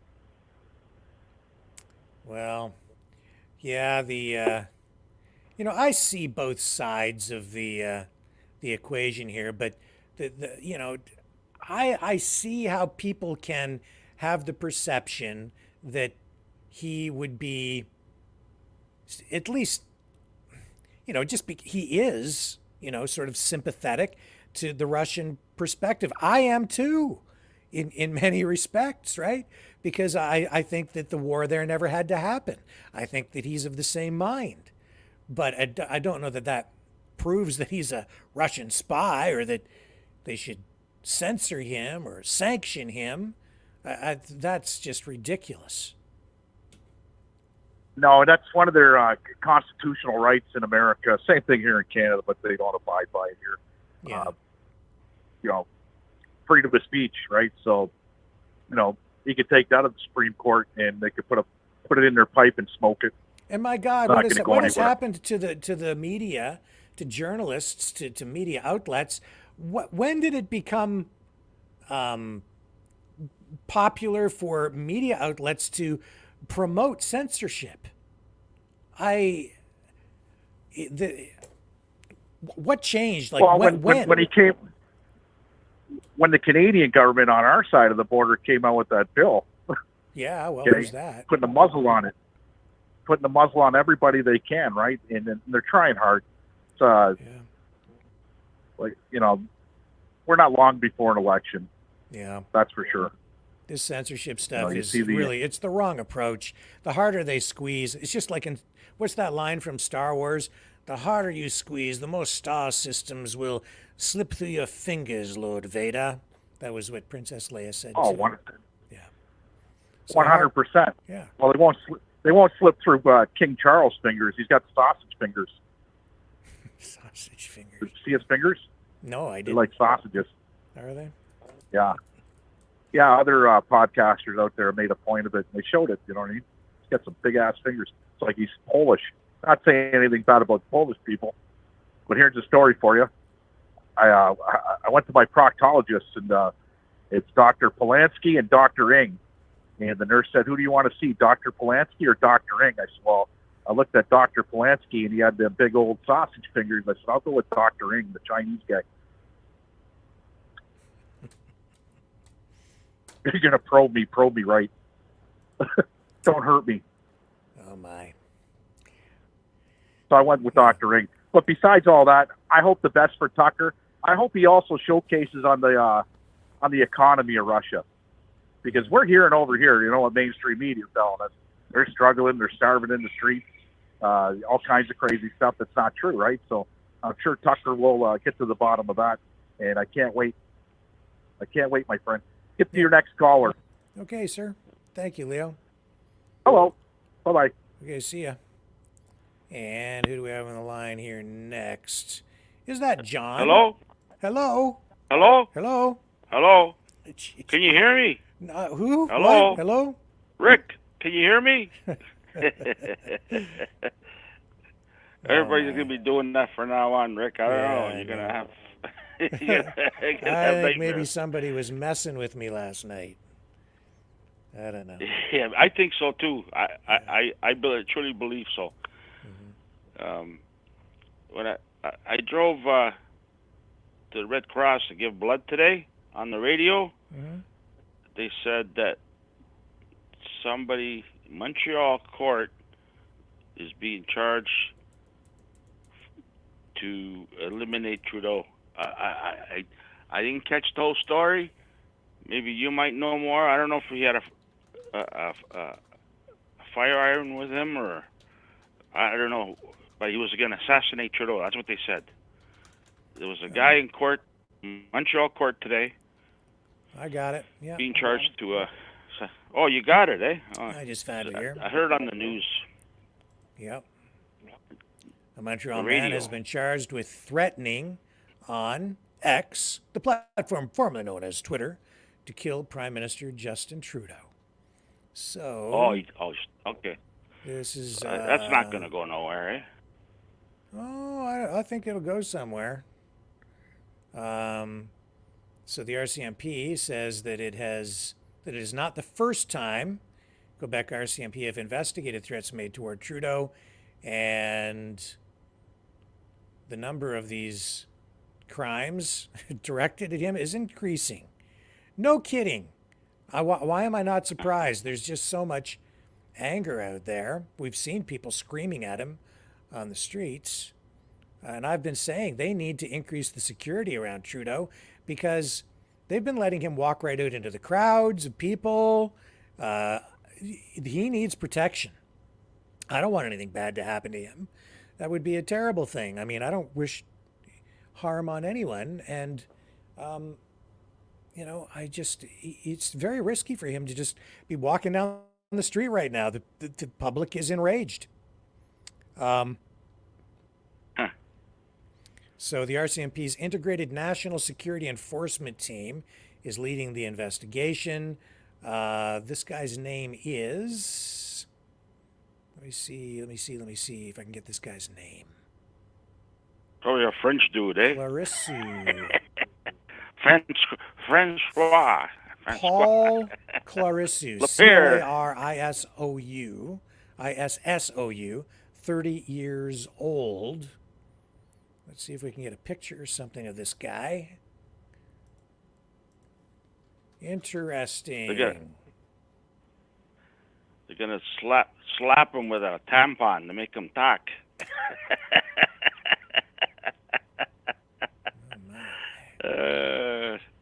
Bitch slap him with a tampon there. That's what they're gonna do.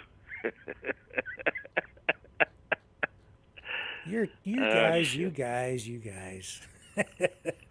That's just shit you hear. And then driving home, I heard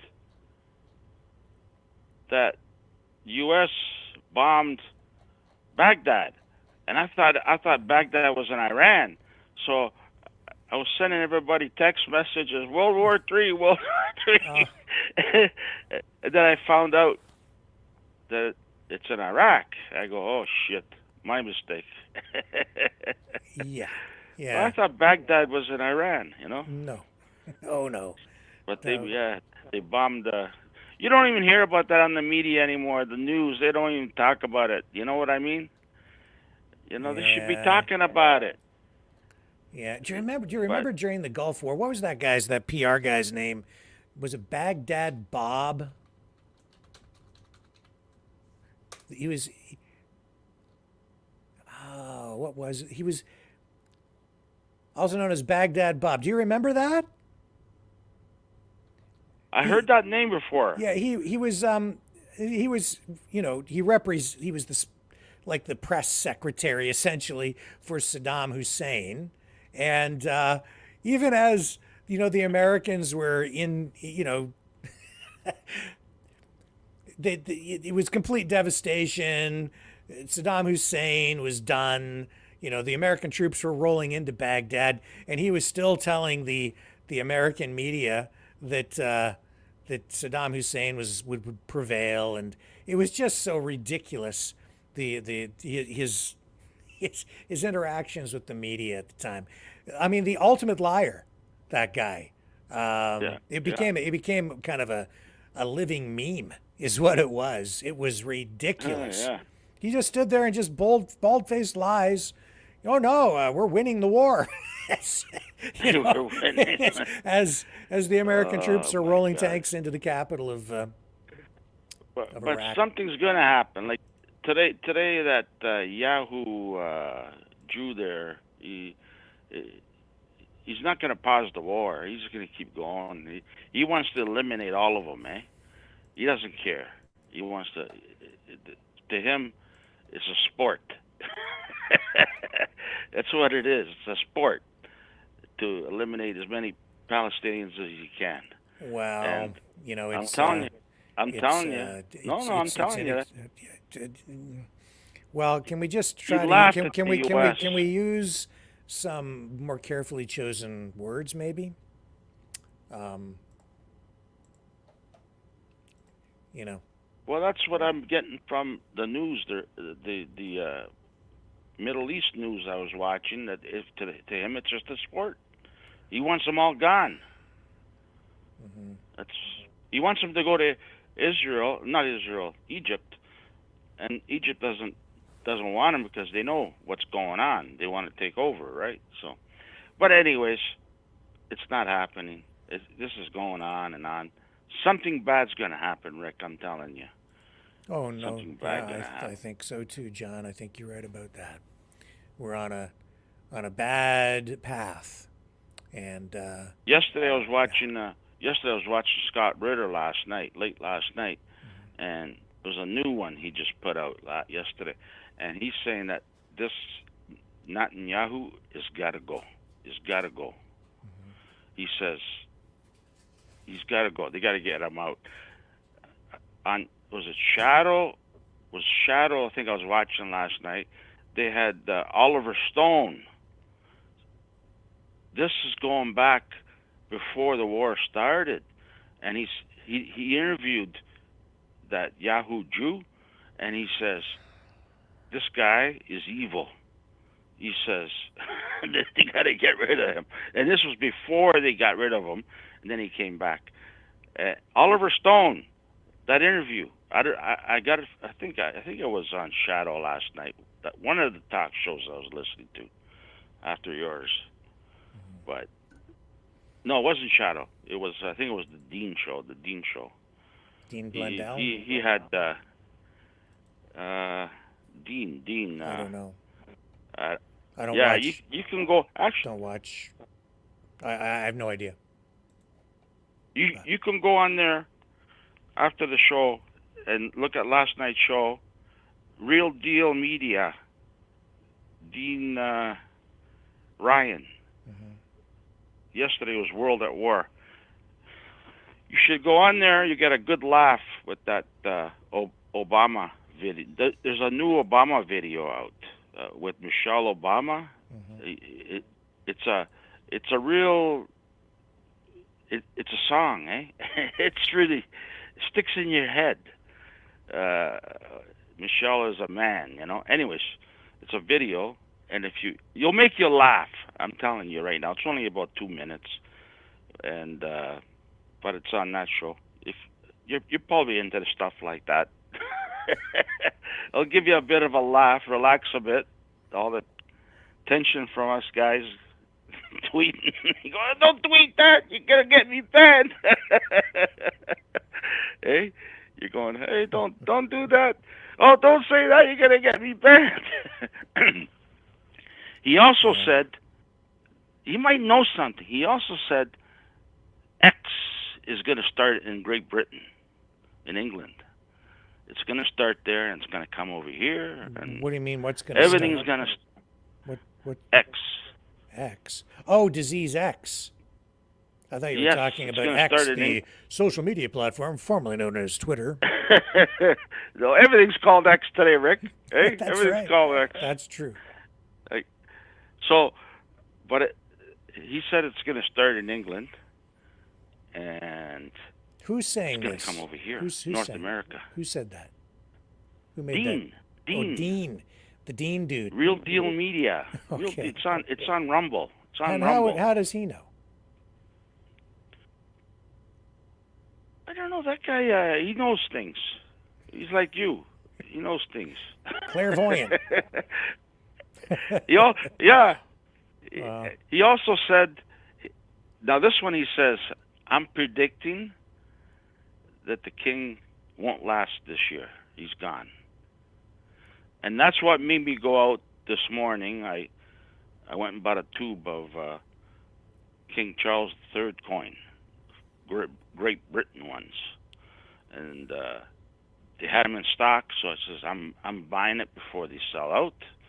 I got them cheap today.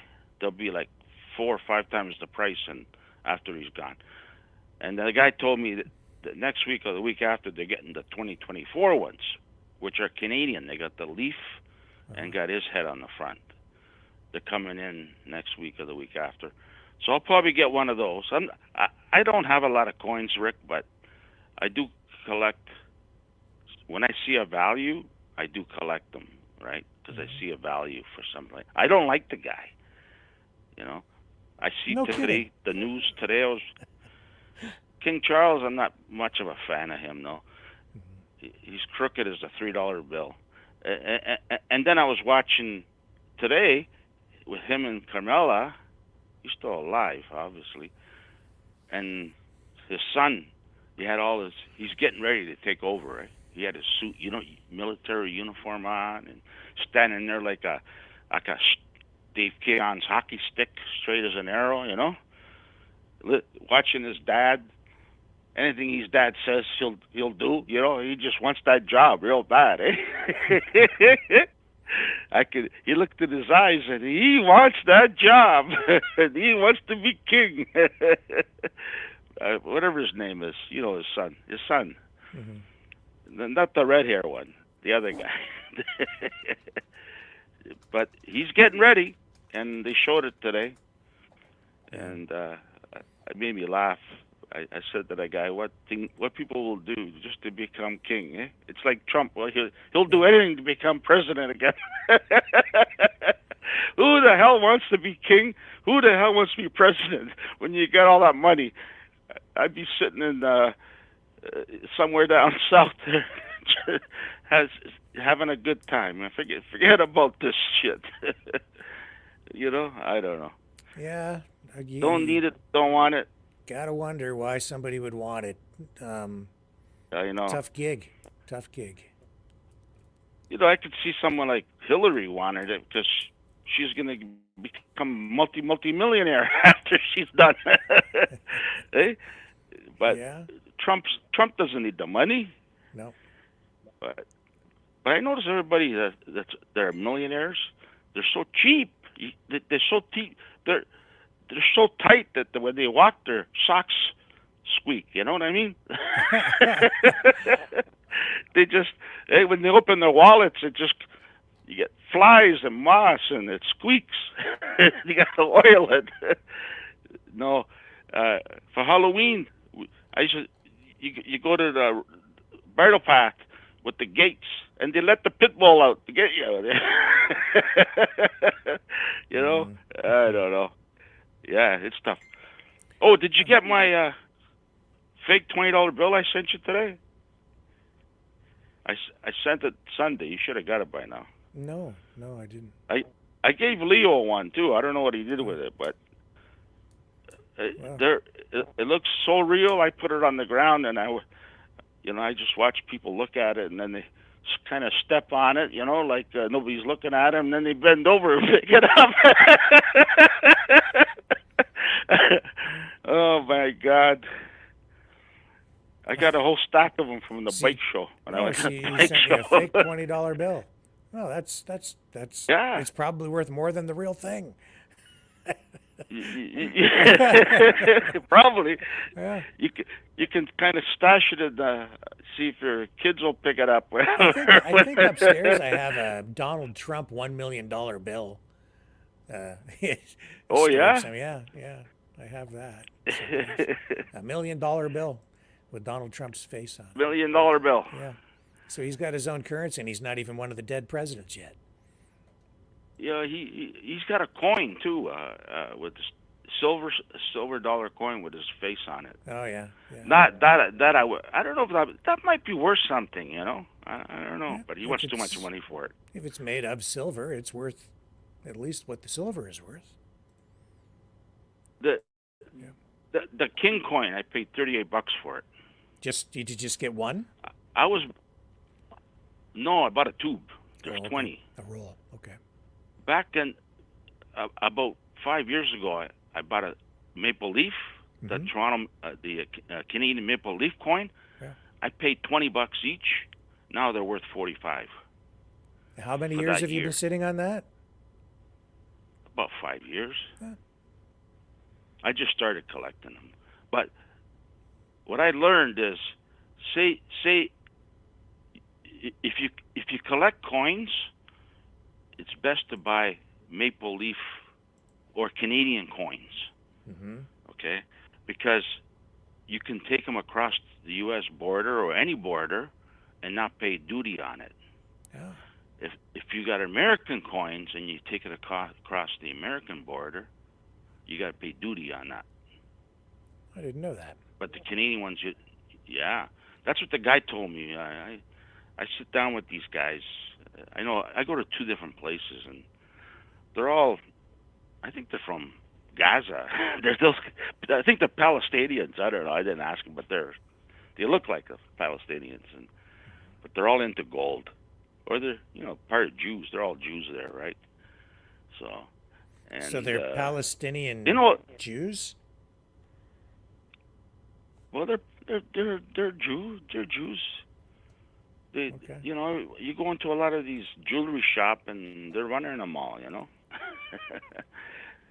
Well, okay. But anyhow, yeah. Okay. Well, I've got some other callers queued up here, John. So I'm going to move on, my friend. Right on. Okay. All right. Thank you. Take care. Thank you. Talking I'm to you. looking forward to the fake $20 bill. Thank you. You let me know if you get it, because I want to send you another one. Okay. But I want to make sure you get this one first. Okay. Nobody. All right. I don't trust the post office, Rick. Bye. See ya. Bye. All right. Who's on the line here with us next? Go ahead. Hello. Go ahead. Hello. Hi. Hello. Can you hear me? I can indeed. Okay, because we're getting the same thing as we did last night. Well, you just go ahead and talk. They're all screwed up thing. Anyways, did Trump lose against Biden? I can't hear you. No. What? No, the election has not happened yet. Okay, so what is it that I read on the news or in the newspaper what is the GOP? The Grand Old Party, that's the Republicans. Okay, I guess he didn't make it on the ballot. You're talking about Nikki Haley losing to none of the candidates, which was a story we talked about earlier in the broadcast. So you're just maybe a little confused about what happened. She was on the ballot for the primary, and she lost to a write-in, which was none of the other candidates, and so she lost to nobody. And Trump wasn't on that ballot because of the way the system there works. She was involved in the primary, but he's on a caucus ballot, and I don't pretend to be an expert in U.S. politics and the processes there, but yeah, he wasn't actually on the ballot, so he wasn't even really running against her on that ballot, and she still lost. I think that's the story you're thinking of, but Trump hasn't lost. I don't know. Yeah, a little bit it's all complicated. confusing. Yes. Yeah. Yeah, because didn't Trump get found guilty or something? I read.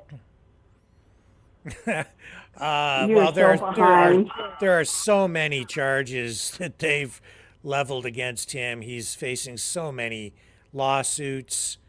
Has he been found guilty on anything? There are a couple of things that he was, he's being forced to pay, fines or, penalties, millions of dollars for various things. You are your mouth is behind the speakers. You're still talking, but there's no one there. Yeah, it's a delay. It's a delay. Yeah. Yeah, it's a weird delay. Yeah. Oh, it's not happening again tonight. Well, yesterday was a nightmare.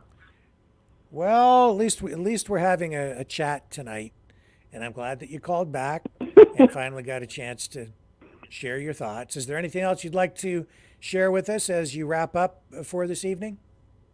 Yeah. So, what the heck is Trudeau doing now? These are pretty broad, general questions. What is he doing now? You have to be a little more specific. Apparently he was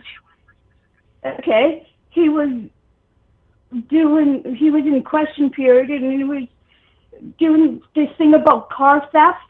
What the heck? I never heard. There's a lot of cars being stolen?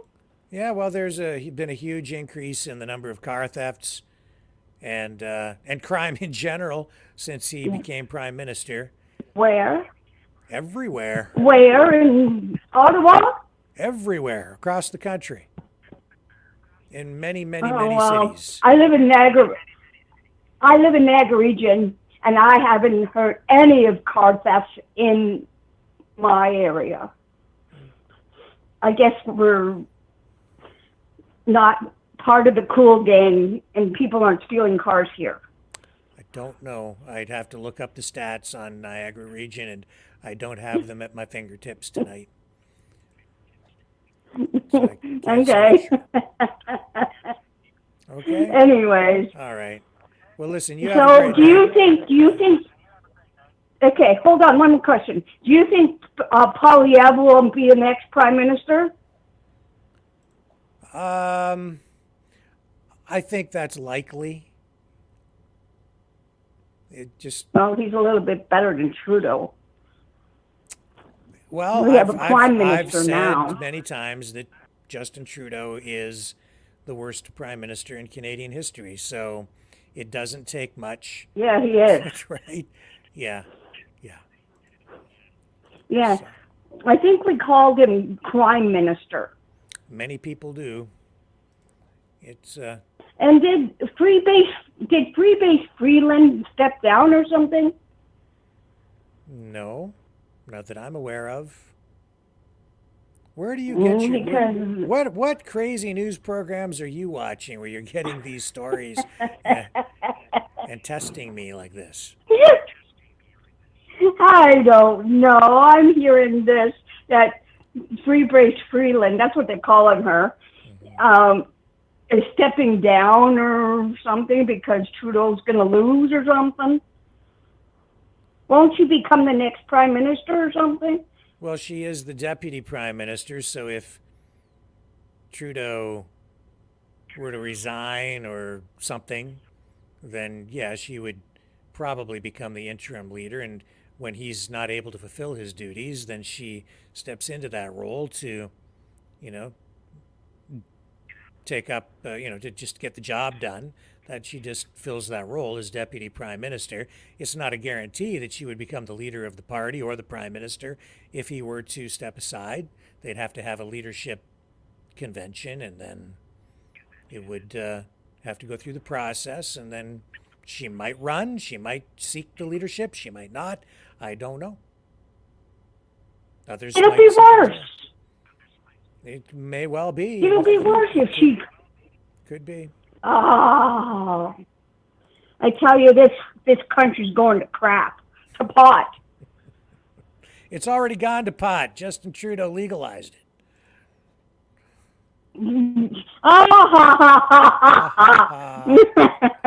Yeah, he also legalized fentanyl too. Well, I don't think it's legal, but what an idiot! It's illegal. It's legal in Vancouver.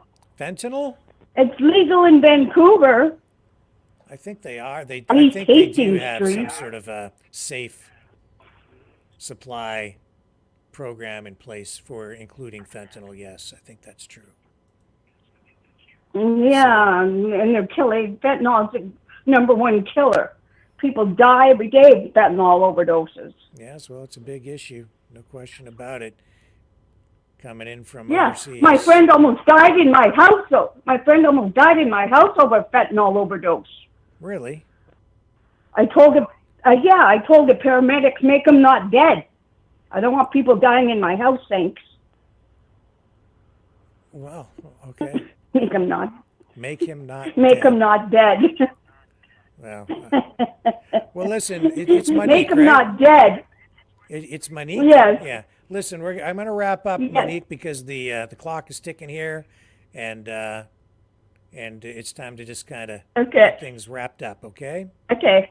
All right. Thank you. You have a good night, and I hope everything works out with this phone debacle.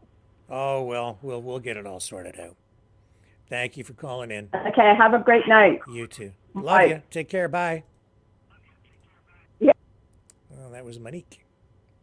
That Monique was the person who called in last night and kept saying hello over and over and over again. I recognized the voice, and I'm glad she called back tonight so she could have her chance to share her thoughts.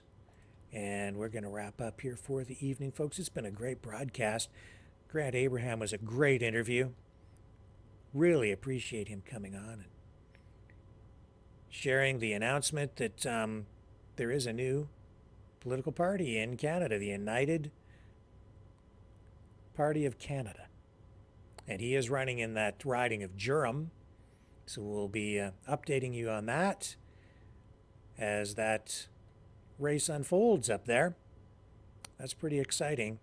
And just looking at the numbers and the way everything is set in that riding, you know, I think that just about anything could happen up there, even though it's been a conservative stronghold, I think, for, well, many elections now, maybe even the last 20 years or so. So that's Aaron O'Toole's old riding, former leader of the Conservative Party. And it's going to be a very interesting race. Now, you can support this program by donating at maverickdonations.com or at freedomreporters.com. Any donation of $60 or more, and I will send you one of these Maverick News shirts with the embroidered logo right there, just like this one. I've got a short sleeve, and this one's a long sleeve. We have these long sleeve shirts. And also we have hoodies. Again, $60 or more. I can send you a hoodie. Just tell me what you want, including the size, when you make the donation, and I'm happy to send you that. A $30 donation or more, and I will send you a T-shirt with the Maverick logo on the front. And we have other stuff coming as well. All of it to fund the operation here and keep the program on the air and online. freedomreporters.com. You can also support us through the Rumble rants on Rumble. You can donate there, but if you're going to donate there and you want the shirt, you have to send me a separate email if you donate through the Rumble rants. Otherwise, donate through the URLs, which is freedomreporters.com or maverickdonations.com. Now, I will be back tomorrow night, 6 p.m. Eastern Standard Time, and maybe before.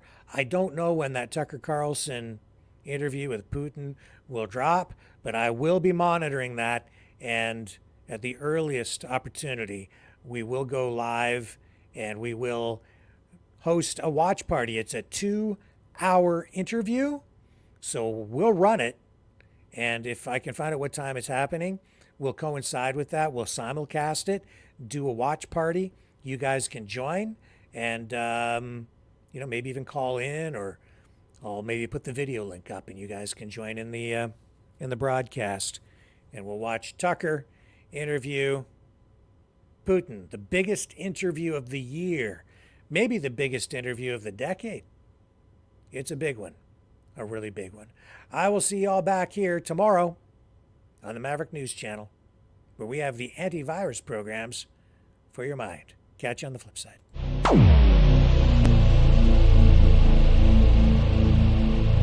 This has been a Maverick Multimedia production.